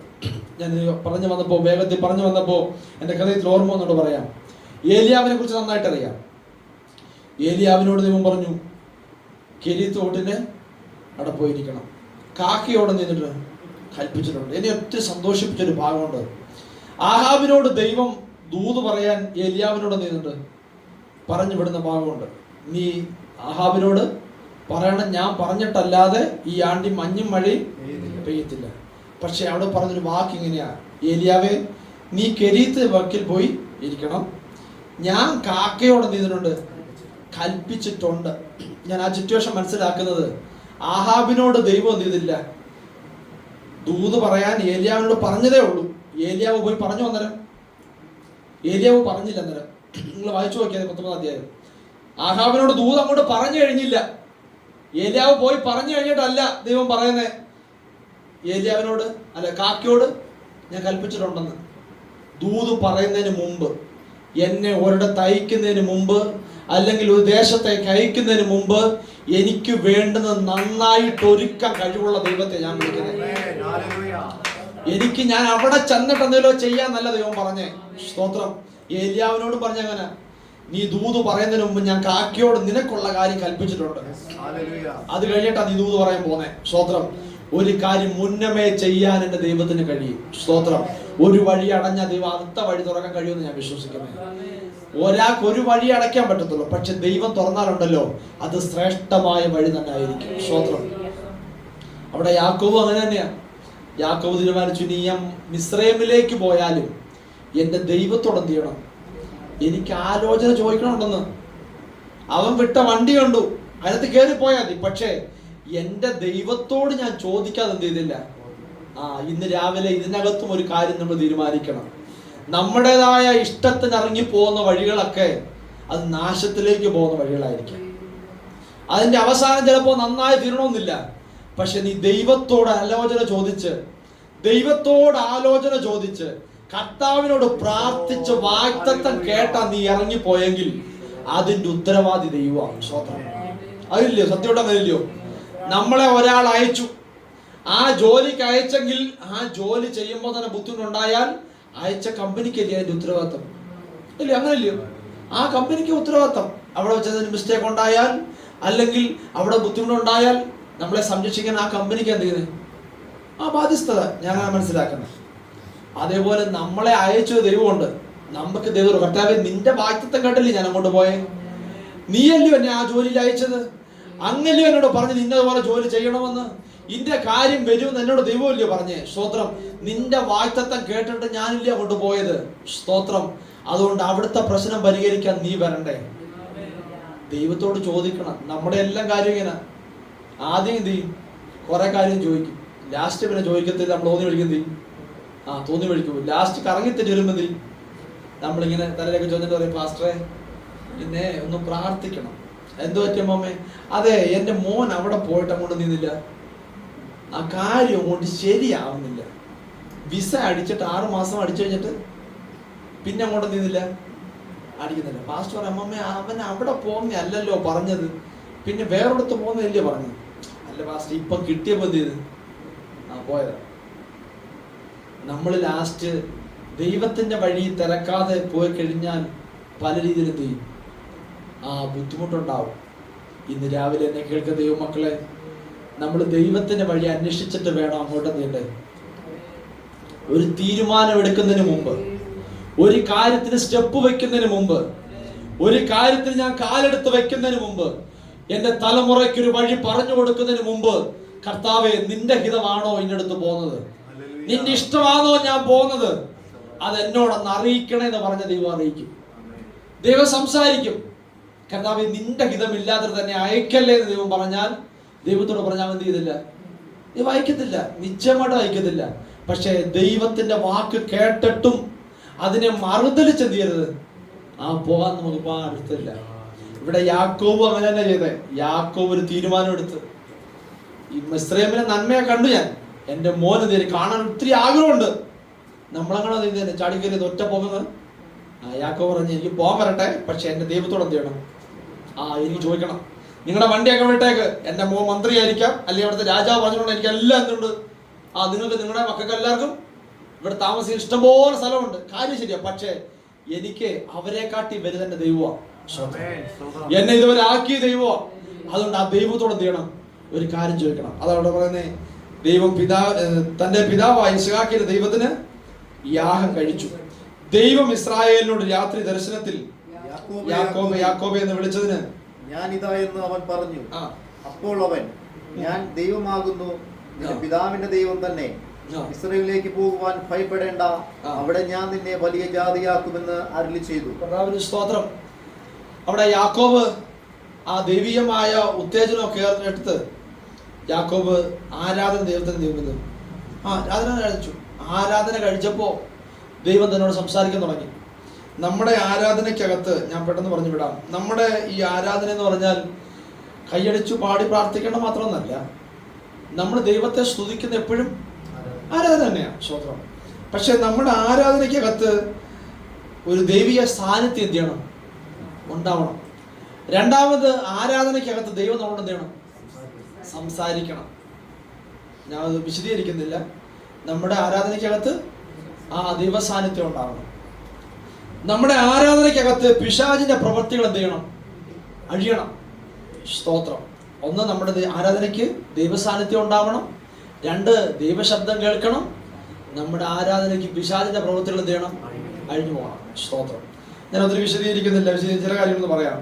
ഞങ്ങൾ താമസിക്കുന്ന ദേശത്ത് ഇച്ചിരി സുവിശേഷ വിരോധികളൊക്കെ ഉള്ള ഒരു ദേശമാണ്. ഞാനിപ്പോൾ അത് ഉച്ചരിക്കാൻ ആഗ്രഹിക്കുന്നില്ല. ഇച്ചിരി പ്രശ്നങ്ങളൊക്കെ ഉണ്ട്. പക്ഷേ എങ്കിലും ദൈവം ഞങ്ങളെ ദേശം നിലനിർത്തുന്നു. ഒരു ദിവസം വൈകിട്ട് ഞങ്ങളിങ്ങനെ പായിട്ട് ആരാധിച്ചുകൊണ്ടിരിക്കുമ്പോൾ എൻ്റെ മമ്മി പറഞ്ഞു, എടാ ഇന്ന് ആരാധിച്ചുകൊണ്ടിരിക്കുമ്പോൾ ദേശത്തൊരു വിടുതലുണ്ടാവും, ദുരാത്മാവ് ഇളകി ചെയ്യും ഇവിടെ വരും. വൈകിട്ട് രാത്രി കേട്ടോ 7:30 സന്ധ്യയ്ക്ക് വീട്ടിൽ പ്രാർത്ഥിക്കാൻ വരുമ്പോൾ ഇന്ന വീട്ടിൽ നിന്ന് ഒരു കൊച്ചിനെ കൊണ്ട് വരുമെന്ന് മമ്മി പറഞ്ഞു. ശക്തമായി ആരാധിക്കാൻ തുടങ്ങി. കുറച്ച് കഴിഞ്ഞപ്പോഴത്തേക്ക് അമ്മാമ്മ ഒരു കൊച്ചിനെ കൊണ്ട് വീട്ടിൽ വന്നു. പാസ്റ്ററെ പ്രാർത്ഥിക്കണേ. കൊച്ചിന് ആകെ പേടിയും വെപ്രാളവും ഭയമായിട്ട് വന്നു. സ്തോത്രം. ഞാൻ അന്നേരം മനസ്സിലാക്കി, ആരാധനയ്ക്കകത്തും നമ്മൾ ഒരുമിച്ചിരുന്ന് ആരാധിക്കുമ്പോൾ മാത്രമല്ല, നമ്മൾ ഇവിടെ ആരാധിക്കുമ്പോൾ അയലോകത്ത് എന്ത് ചെയ്യണം? നടക്കത്തില്ലേ? നമ്മൾ വീട്ടിൽ നന്നായിട്ടൊന്ന് ആരാധിച്ച് നോക്കിയാൽ മതി. നമ്മുടെ വീട്ടിൽ കുടുംബ പ്രാർത്ഥനയ്ക്ക് നന്നായിട്ടൊന്ന് ആരാധിച്ച് നോക്കിയാൽ മതി.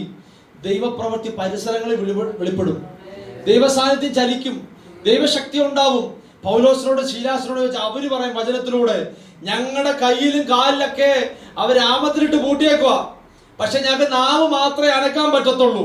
പക്ഷേ ഞങ്ങൾ ആരാധിക്കാൻ തുടങ്ങിയപ്പോ ഉണ്ടല്ലോ, ശത്രുവിന്റെ തലയെ തകർത്ത ഒരു ദൈവ സാന്നിധ്യം ഞങ്ങളെ താമസിക്കുന്ന ഇടത്തോട്ട് ഇറങ്ങി വന്നു. ഞങ്ങളെ ചങ്ങലകളൊക്കെ അങ്ങ് അഴിഞ്ഞു. അവിടെ കൂടെ കിടക്കുന്നവരെ ഞങ്ങളെ അഴിഞ്ഞു. കാരകൾ പ്രമാണിയും ചെയ്തു. ദൈവത്തെ അറിഞ്ഞു. ഇന്ന് രാവിലെ എന്നെ കേൾക്കുന്ന ദൈവമക്കൾ, ഇവിടെ ആരാധിക്കുമ്പോ, ഇവിടെ പ്രാർത്ഥിക്കുമ്പോൾ ദേശത്ത് ദൈവപ്രവൃത്തി ഉണ്ടാകണം. ദേശത്തെ ഇരുട്ടിന്റെ ശക്തികൾ അഴിയണം. അവന്റെ കുടിയിരിപ്പുകൾ തകരണം. രാവിലെ എല്ലാവരും ആത്മാവിൽ പ്രാർത്ഥിച്ചുകൊണ്ടിരിക്കണം. ഈ ദേശത്ത് വ്യാപരിക്കുന്ന ഇരുട്ടിന്റെ പ്രവൃത്തികളെ അഴിക്കാൻ യേശുവിന്റെ സാന്നിധ്യത്തിന് കഴിയും. നിന്റെ ആരാധനയ്ക്കകത്ത് പിശാചിന്റെ തല തകരണമെന്ന്, പിശാചിന്റെ പ്രവൃത്തി അഴിയണം. ദൈവസഭയ്ക്ക് വിരോധമായി, ദൈവജനത്തിന് വിരോധമായി ഈ ദൈവസഭയെ ദേശത്ത് നിന്ന് ഓടിച്ചു കളയാൻ പിശാചിന്റെ മണ്ഡലങ്ങൾ, പൗരവന്റെ ശക്തികൾ, പിശാചിന്റെ മണ്ഡലങ്ങൾ യേശുവിന്റെ നാമത്തിൽ ദേശത്ത് നിന്ന് അഴിഞ്ഞു പോകട്ടെ. ജനം ആത്മാവിൽ ഐക്യത്തോടെ ആരാധിക്കട്ടെ. ജനം ആത്മാവിൽ ആരാധിക്കട്ടെ. ജനത്തിന്റെ ഇടയിൽ വിടുതൽ നടക്കട്ടെ. ഓരോ ഭവനങ്ങളിലും മാറി മാറി ദുഃഖങ്ങൾ, ഓരോ ഭവനങ്ങളിലും മാറി മാറി ദുരിതങ്ങൾ, തലമുറകൾക്കൊക്കെ ജീവിതത്തിൽ ഗതിയില്ലാതെ, നന്മ പ്രാപിക്കാതെ, ദൈവസഭയ്ക്കകത്ത് ഇരുട്ടിന്റെ പ്രവൃത്തികളെ കൊണ്ടുവന്ന് അതിനകത്ത് ഇരുട്ടിന്റെ ശക്തികളെ വ്യാപരിച്ച് ദേശത്ത് ദൈവപ്രവൃത്തി നടക്കാതെ, ദൈവസഭയെ ഉയർത്താൻ കഴിയാതെ, ദേശത്തതിനെ ഒതുക്കാൻ നോക്കുന്ന പൈശാചിക മണ്ഡലങ്ങൾ, അതിന്റെ ശക്തികൾ, അതിന്റെ തേർവാഴ്ചകൾ യേശുവിന്റെ നാമത്തിൽ ഇന്ന് രാവിലെ ആത്മാവിൽ അഴിയട്ടെ.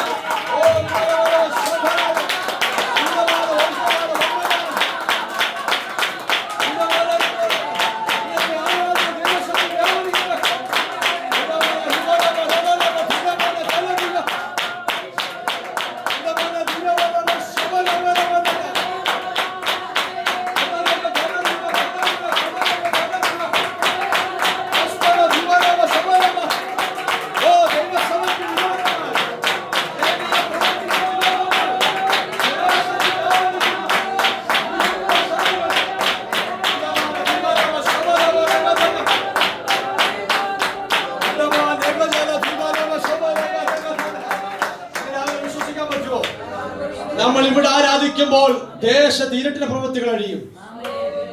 ദാഗോന്റെ ക്ഷേത്രത്തിനകത്ത് ദൈവത്തിന്റെ പെട്ടക കൊണ്ട് ചെന്നപ്പോ ആ വിഗ്രഹത്തിന് അവിടെ ഇരിക്കാൻ പറ്റിയില്ല. അതിന്റെ തല പോയി. പിറ്റേ ദിവസം പിന്നെയും പിടിപ്പിച്ച്, പിന്നെയും പ്രതിഷ്ഠിച്ച്, അവിടുന്ന് എന്ത് ചെയ്തു? പിറ്റേ ദിവസം കൈ വേറെ കാല് വേറെ എല്ലാം കൂടെ കിടന്നു. നമ്മുടെ ആരാധനയ്ക്കകത്ത് ദൈവശക്തി ഉണ്ട് കേട്ടോ. യാക്കോബ് ചുമ്മാ അല്ല ആരാധിച്ചേ. അവനറിയാം ആരാധിക്കുമ്പോൾ എനിക്ക് തരേണ്ട മറുപടി കൃത്യമായി തരും. ആരാധിക്കുന്ന വെറുതെ അല്ല കേട്ടോ ദൈവമക്കളെ. നമ്മൾ ആരാധിച്ചാൽ ഇത്ര ആയത്. സ്തോത്രം. ഞങ്ങളുടെ ദേശത്ത് സ്തോത്രം, നമ്മൾ ആരാധിക്കുമ്പോഴുണ്ടല്ലോ ആ ദൈവ സാന്നിധ്യം നമ്മൾ അന്നേരം ഒന്നും അറിയുന്നില്ലെങ്കിലും അതിന്റെ റിസൾട്ട് വരും ദിവസങ്ങളിൽ നമ്മുടെ കണ്ണുകൊണ്ട് കാണുന്ന ഞാൻ വിശ്വസിക്കുന്നത്. സ്തോത്രം. അവര് പറയേണ്ട യാതൊരു കാരണവുമില്ല.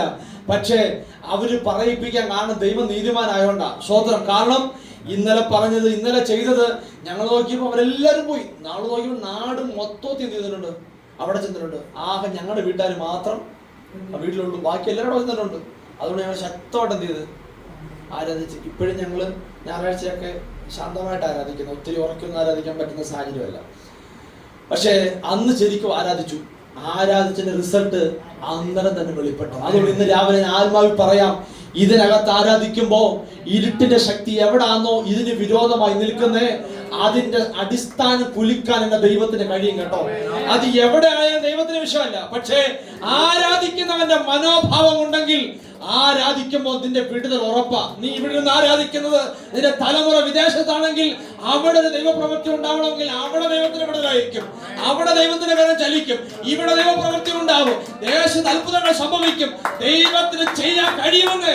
പക്ഷെ ഐക്യതയോട് ആരാധിച്ചാൽ വിടുതല് നമ്മുടെ ഭവനത്തിനകത്ത് ഉറപ്പാ. സ്തോത്രം. യാക്കോബ് ദൈവത്തോട് ആരാധിച്ചു. നമ്മുടെ ആരാധനയിൽ സാത്താന്റെ പ്രവൃത്തി അഴിയണം. അടുത്ത് മാത്രമല്ല, നിന്റെ ആരാധനയിൽ ദൈവസാന്നിധ്യമുണ്ടോ? രാജാക്കന്മാരുടെ പുസ്തകം വായിക്കുന്നുണ്ട്. അവർ ആരാധിക്കുമ്പോൾ ആലയം പോകേണ്ടത് ഇത് നിറഞ്ഞ് പുരോഹിതന്മാർക്ക് പോലും നിൽക്കാൻ പറ്റാത്ത രീതിയിൽ ദൈവസാന്നിധ്യം വെളിപ്പെടുത്തും. സ്തോത്രം. അതുകൊണ്ട് നമ്മുടെ ആരാധനയ്ക്കകത്ത് ദൈവസാന്നിധ്യം ചെയ്യണം, വെളിപ്പെടണം. അടുത്ത 2 ദിനവൃത്താന്തങ്ങളുടെ പുസ്തകത്തിലാന്ന് തോന്നുന്നു, അവിടെ എഴുതിയിട്ടുണ്ട്. 2 ദിനവൃത്താന്തങ്ങളുടെ പുസ്തകം 2 ദിനവൃത്താന്തങ്ങളുടെ പുസ്തകം 20-ാം അധ്യായം അതിന്റെ 21-22 വാക്യങ്ങൾ ഇങ്ങനെ വായിക്കുന്നത്, അവർ ആരാധിച്ചു, അവരുടെ യുദ്ധങ്ങളൊന്നുമില്ല, പക്ഷേ ആരാധിച്ചുകൊണ്ടിരിക്കുമ്പോൾ ശത്രുവിന്റെ നേരെ. അന്ന് വായിക്കാൻ വേണ്ടത്തേക്ക് 2 ദിനവൃത്താന്തം. അവർ പാടി സ്തുതിച്ചു തുടങ്ങിയപ്പോൾ യഹോവ യഹൂദയ്ക്ക് വിരോധമായി വന്ന അമ്മോന്യരുടെ, മോവാബ്യരുടെയും സെയീർ പർവ്വതക്കാരുടെയും നേരെ പതിയിരിപ്പുകാരെ വരുത്തി. അങ്ങനെ അവർ തോറ്റു. കർത്താവിന് സ്തോത്രം. അവരുടെ യുദ്ധത്തിന്റെ സംവിധാനങ്ങളൊന്നുമില്ല, തോക്കോ വടിയോ വാളോ സംവിധാനങ്ങളൊന്നും ഇല്ലായിരുന്നു. പക്ഷെ അവരുടെ ഉള്ളത് അവർ പാടി അങ്ങോട്ട് ആരാധിക്കാൻ തുടങ്ങി. പാടി അങ്ങോട്ട് ആരാധിക്കാൻ തുടങ്ങിയപ്പോ യുദ്ധത്തിന് വേണ്ടി വന്നവർ എന്ത് ചെയ്തു? അവർ പരാജയപ്പെട്ടു പോയെന്ന്. സ്തോത്രം. ഇന്ന് രാവിലെ അങ്ങനെ ഒരു സംവിധാനം നമ്മുടെ ഇടയിൽ ഉണ്ടാവാൻ പറ്റുമോ? പെന്തക്കോസ്താർക്ക് അങ്ങനെ സംവിധാനമുണ്ട്. നമുക്ക് ആയുധങ്ങളില്ല, നമ്മുടെ നാവെടുത്ത് പറയാൻ നമുക്ക് അനുവാദമില്ല. നമ്മളെന്തെങ്കിലും പറഞ്ഞു കഴിഞ്ഞാൽ ഉടനെ പറയും, നീ പെന്തക്കോസ്താരി, അതിൽ തിരിച്ചിങ്ങോട്ട് ചോദിച്ചോളെ. പക്ഷേ നമുക്ക് ആരാധിക്കാൻ ഒരു കഴിവ് ദൈവം തന്നിട്ടുണ്ട്. യുദ്ധം യഹോവയ്ക്കുള്ളതാ. നമ്മൾ ആരാധിക്കാൻ തയ്യാറായാൽ ചെയ്യേണ്ടത് പോലെ ദൈവം ചെയ്യാൻ നന്നായിട്ടറിയാം. ഞാൻ എപ്പോഴും പറയാറുണ്ട്, നമ്മൾ പ്രതികരിക്കാൻ പോയാൽ ദൈവം എന്ത് ചെയ്തില്ല.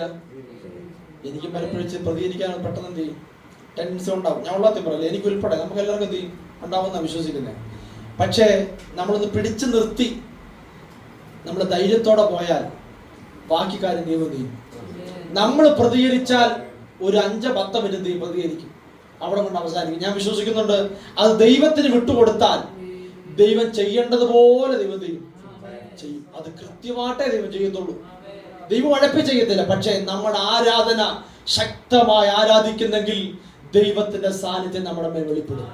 നമ്മുടെ ആരാധന വെറും പാഴായി പോകരുത്. പാടുന്നെങ്കിൽ ആത്മാവിൽ പാടണം, ആരാധിക്കുന്നെങ്കിൽ ആത്മാവിൽ ആരാധിക്കണം. വചനം കേൾക്കുന്നെങ്കിൽ അത് ശക്തിയോടെ കേൾക്കണം, അത് പ്രസംഗിക്കുന്നെങ്കിൽ നന്നായിട്ട് പ്രസംഗിക്കണം. ദൈവശക്തി വ്യാപരിക്കത്തക്ക നിലയിൽ അത് നമ്മൾ ശ്രദ്ധയോടെ കേട്ടിരുന്നാൽ അത് ദൈവപ്രവൃത്തി ഉണ്ടാവും. ആരാധനയിൽ ദൈവ സാന്നിധ്യം ഉണ്ടാവണം. യാക്കോബ് ദൈവത്തെ ആരാധിച്ചപ്പോ യാക്കോബിനോട് ദൈവം പറഞ്ഞു, യാക്കോബേ നീ ഭയപ്പെടണ്ട. ഞാൻ ഇവിടെ നിർത്താൻ പോവുക. യാക്കോബേ നീ ഭയപ്പെടണ്ട, നീ മിസ്രൈമിലേക്ക് പോകാൻ നീ മടിക്കണ്ട. സ്തോത്രം. ഞാനാ നിന്നെ എന്ത് ചെയ്യുന്നേ, ഞാനാ നിന്നെ അങ്ങോട്ട് അയക്കുന്നേ. അവിടെ വായിക്കുന്ന കാര്യമില്ലയോ, മിസ്രൈമിലേക്ക് പോകാൻ ഭയപ്പെടണ്ട, അവിടെ ഞാൻ നിന്നെ എന്ത് ചെയ്യും, വലിയ ജാതിയാക്കും എന്നല്ലേ ചെയ്തു. ഞാൻ നിന്നോടുകൂടെ മിസ്രൈമിലേക്ക് പോരും.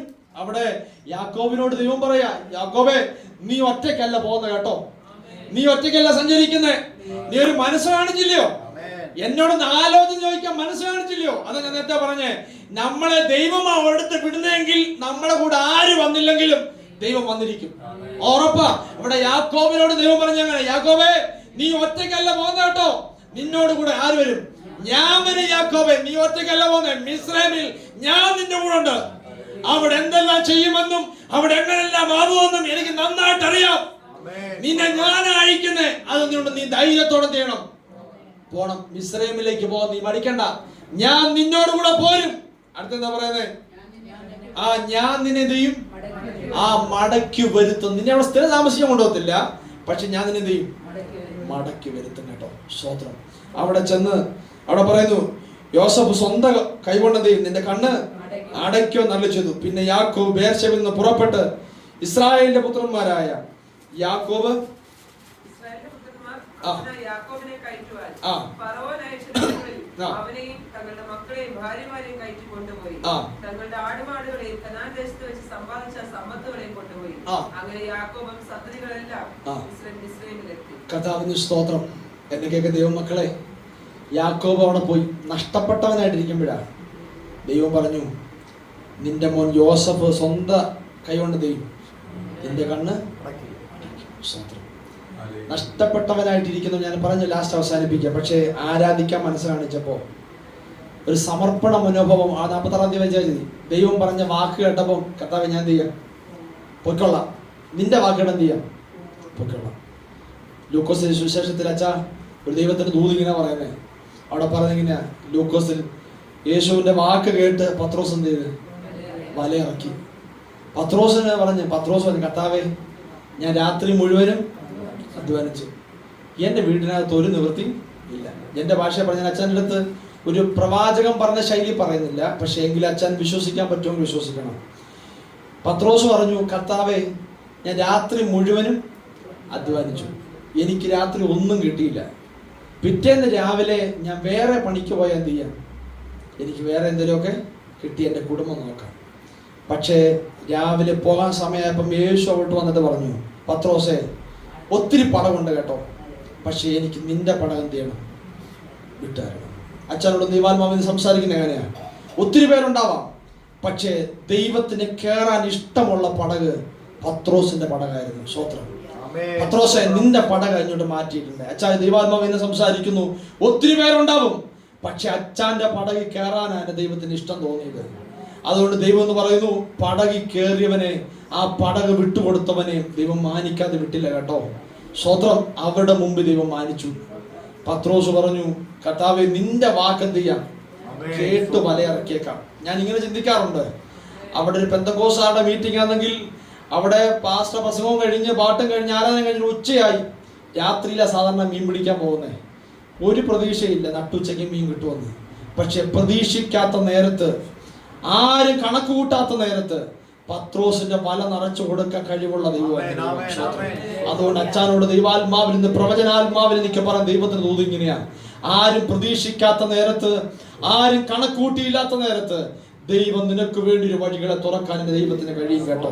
ഇന്ന് രാവിലെ വിശ്വസിക്കാൻ തയ്യാറുണ്ടോ?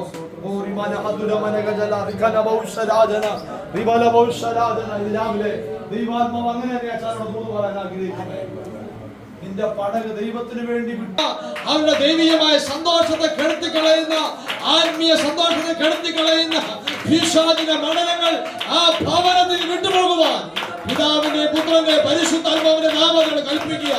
യേശുവിന്റെ നാമത്തിൽ ദാസന്റെ കുടുംബത്തിനകത്ത് ദൈവപ്രവൃത്തി ഉണ്ടാകട്ടെ. യേശുവിന്റെ രക്തത്താൽ ജയമെടുക്കുന്നു. ഇവിടെ വായിക്കുന്ന ലാസ്റ്റ് ഭാഗം എങ്ങനെയാണ്? അതിന്റെ 48-ന്റെ 11-ാമത്തെ വാക്യം ഒന്ന് വായിക്കാമോ? 48-ന്റെ 11-ാമത്തെ വാക്യം. യാക്കോബ് പറയാ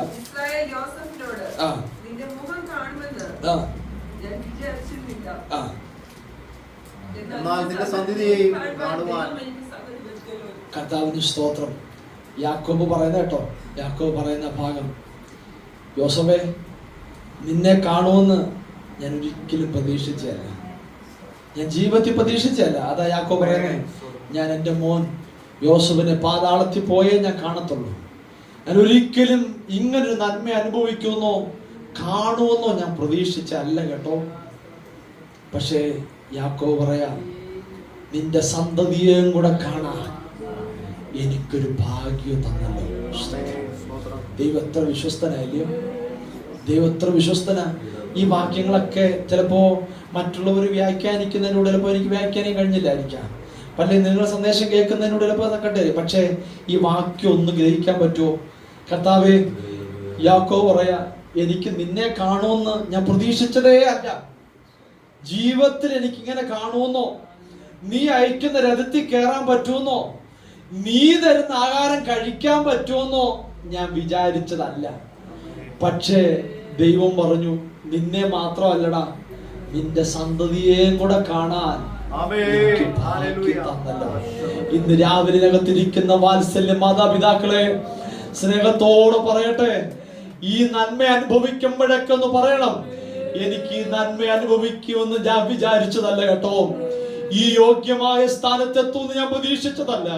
എന്നെ കേൾക്കുന്ന യൗവനക്കാരെ ഇന്ന് രാവിലെ ഒന്ന് പറയട്ടെ, അനേക യൗവനക്കാർ റോഡിലൂടെ തേരാപ്പാറ നടക്കുമ്പോ അനേകരൊക്കെ ഇതൊരു ഉപജീവന മാർഗത്തിന് വേണ്ടി ലോകമോഹങ്ങളിലൂടെ തിരക്കി നടക്കുമ്പോ എന്നെ നിങ്ങളെയൊക്കെ മാനിച്ച് ദൈവത്തോളം ആദരിച്ചെങ്കിൽ ഒന്നും പറയാൻ ഇങ്ങനെയുള്ളു, കർത്താവേ എന്റെ കഴിവല്ല കേട്ടോ, ഞാനിത് അനുഭവിക്കുമെന്ന് ഞാൻ വിചാരിച്ചതല്ല. എന്നെ ദൈവം ഇന്നും ക്ഷേമത്തോടെ നിർത്തുന്നല്ലോ. യാക്കോബ് പറയുന്ന പോലെ, യാക്കോബ് പറഞ്ഞു, യോസേഫേ നിന്നെ കാണുമെന്ന് ഞാൻ വിചാരിച്ചതല്ലടാ, പക്ഷെ നിന്റെ മക്കളെയും കൂടെ കാണാൻ എനിക്ക് ഭാഗ്യം തന്നല്ലോ. അതിന്റെ 50-ാമത്തെ അധ്യായത്തിലോട്ട് വരുമ്പം ഇങ്ങനെ കാണുന്നത്, അപ്പോൾ യോസേഫ് തന്റെ അപ്പന്റെ മുഖത്ത് വീണ് കരഞ്ഞ് അവനെ ചുംബിച്ച് പിന്നെ തന്റെ അപ്പന് സുഗന്ധവർഗം ഇട്ട് യോസേഫ് ദാസന്മാരായ വൈദ്യന്മാരോട് കൽപ്പിച്ചു. അങ്ങനെ യോസേഫ് എന്ത് ചെയ്തു? തന്റെ പിതാവായ യാക്കോബിനെ എന്ത് ചെയ്തു?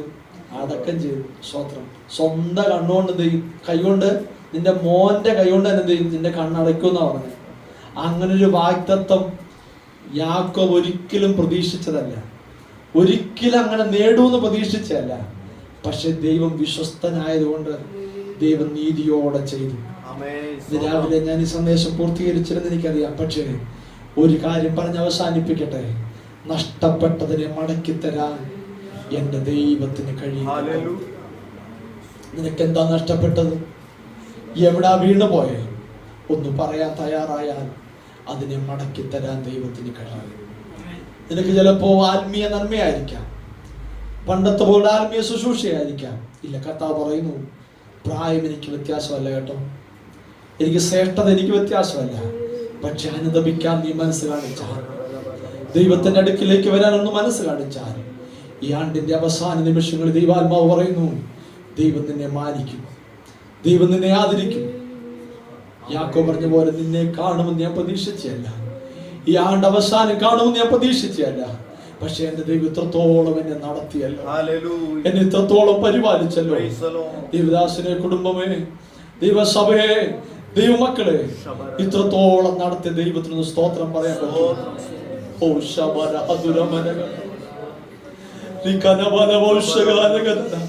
കർത്താവേ, ഞങ്ങളുടെ കഴിവല്ല, കണ്ണുകളെ അടയ്ക്കാം, അല്പസമയം സ്തോത്രം ചെയ്ത് ദൈവത്തിന് മുമ്പാകെ സമർപ്പിക്കാൻ പറ്റുമോ? കർത്താവേ, ഉപവാസ പ്രാർത്ഥന ഞാൻ വന്നെന്നല്ല, വന്നിരുന്നെന്നല്ല, എനിക്ക് ആ ദൈവ സാന്നിധ്യം ഒന്ന് അനുഭവിക്കണം, ദൈവിക വിടുതൽ അനുഭവിക്കണം. നിങ്ങൾ ആരും അശ്രദ്ധരായിരിക്കരുത്, ദൈവത്തിന്റെ സാന്നിധ്യം നമ്മുടെ നടുവിലുണ്ട് കേട്ടോ.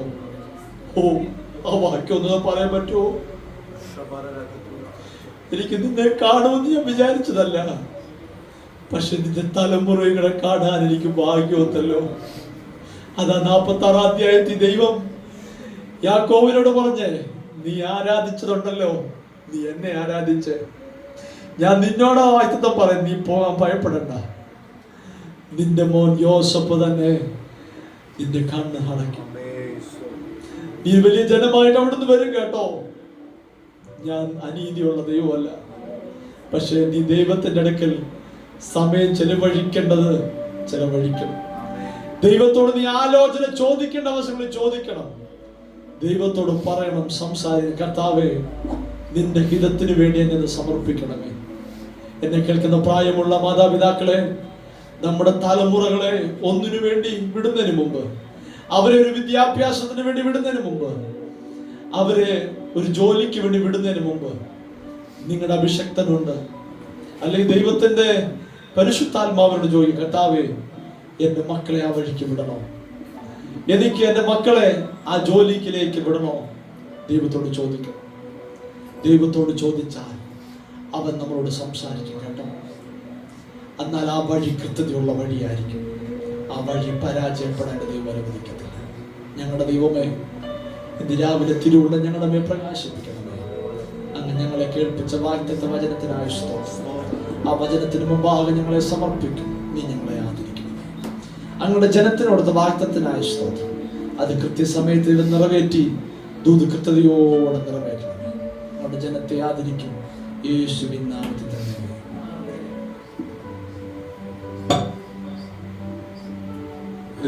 എല്ലാവരും എഴുന്നേറ്റ് നിന്നാട്ടെ. കേൾക്കുന്ന വചനം നമ്മുടെ ജീവിതത്തിന് അനുഗ്രഹമായി തീരണമെങ്കിൽ ആ വചനത്തിന് മുമ്പിൽ നാം സമർപ്പിക്കണം. അത് ഹൃദയത്തിൻ്റെ ആഴത്തിൽ നിന്നുള്ള സമർപ്പണമായിരിക്കണം. നാം പാടുന്ന പാട്ടുകളൊക്കെ ആ സമർപ്പണത്തിന് വേണ്ടി നമ്മളെ സഹായിക്കുന്ന പാട്ടുകളാണ്. രാവിലെ ദൈവത്തിൻ്റെ വചനം ഹൃദ്യമായി നമ്മോട് ഇടപെട്ടല്ലോ. ദൈവം ചെയ്തത് പൂർത്തീകരിക്കും. ദൈവം പറഞ്ഞിട്ടുണ്ടെങ്കിൽ അത് അങ്ങനെ തന്നെ ചെയ്യും. ദൈവത്തിൻ്റെ വാഗ്ദത്തങ്ങൾ നമ്മൾ മറന്നാലും ദൈവം മറക്കില്ല. അത് തക്ക സമയത്ത് നമ്മുടെ ജീവിതത്തിലും നമ്മുടെ ഭവനത്തിലും അത് അങ്ങനെ ആക്കി തീർക്കുവാൻ ദൈവത്തിന് കഴിവുണ്ട്. ഇത് രാവിലെ ഈ ഉപവാസ പ്രാർത്ഥനയെ സംബന്ധിച്ചത് മൂലം അനുഗ്രഹം പ്രാപിച്ചവരെല്ലാം ദൈവസന്നിധി നിമിഷം ഒന്ന് ഏൽപ്പിച്ചു കൊടുത്ത് സ്തോത്രം നന്ദി പറഞ്ഞാട്ടെ. അതരങ്ങൾ തുറന്ന് ദൈവത്തെ അതരങ്ങൾ തുറന്ന് പാട്ടിന്റെ വരികൾ പാടി ദൈവത്തെ സന്നിധി ഏൽപ്പിച്ചു കൊടുക്കും.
വചനത്തോടുള്ള ഭക്തിയോടെ ആയിരിക്കുവാനും ഏറ്റെടുക്കുവാനുള്ള ഹൃദയം ഞങ്ങൾക്ക് നൽകിയതോർക്ക് സ്തോത്രം ചെയ്യുന്നു.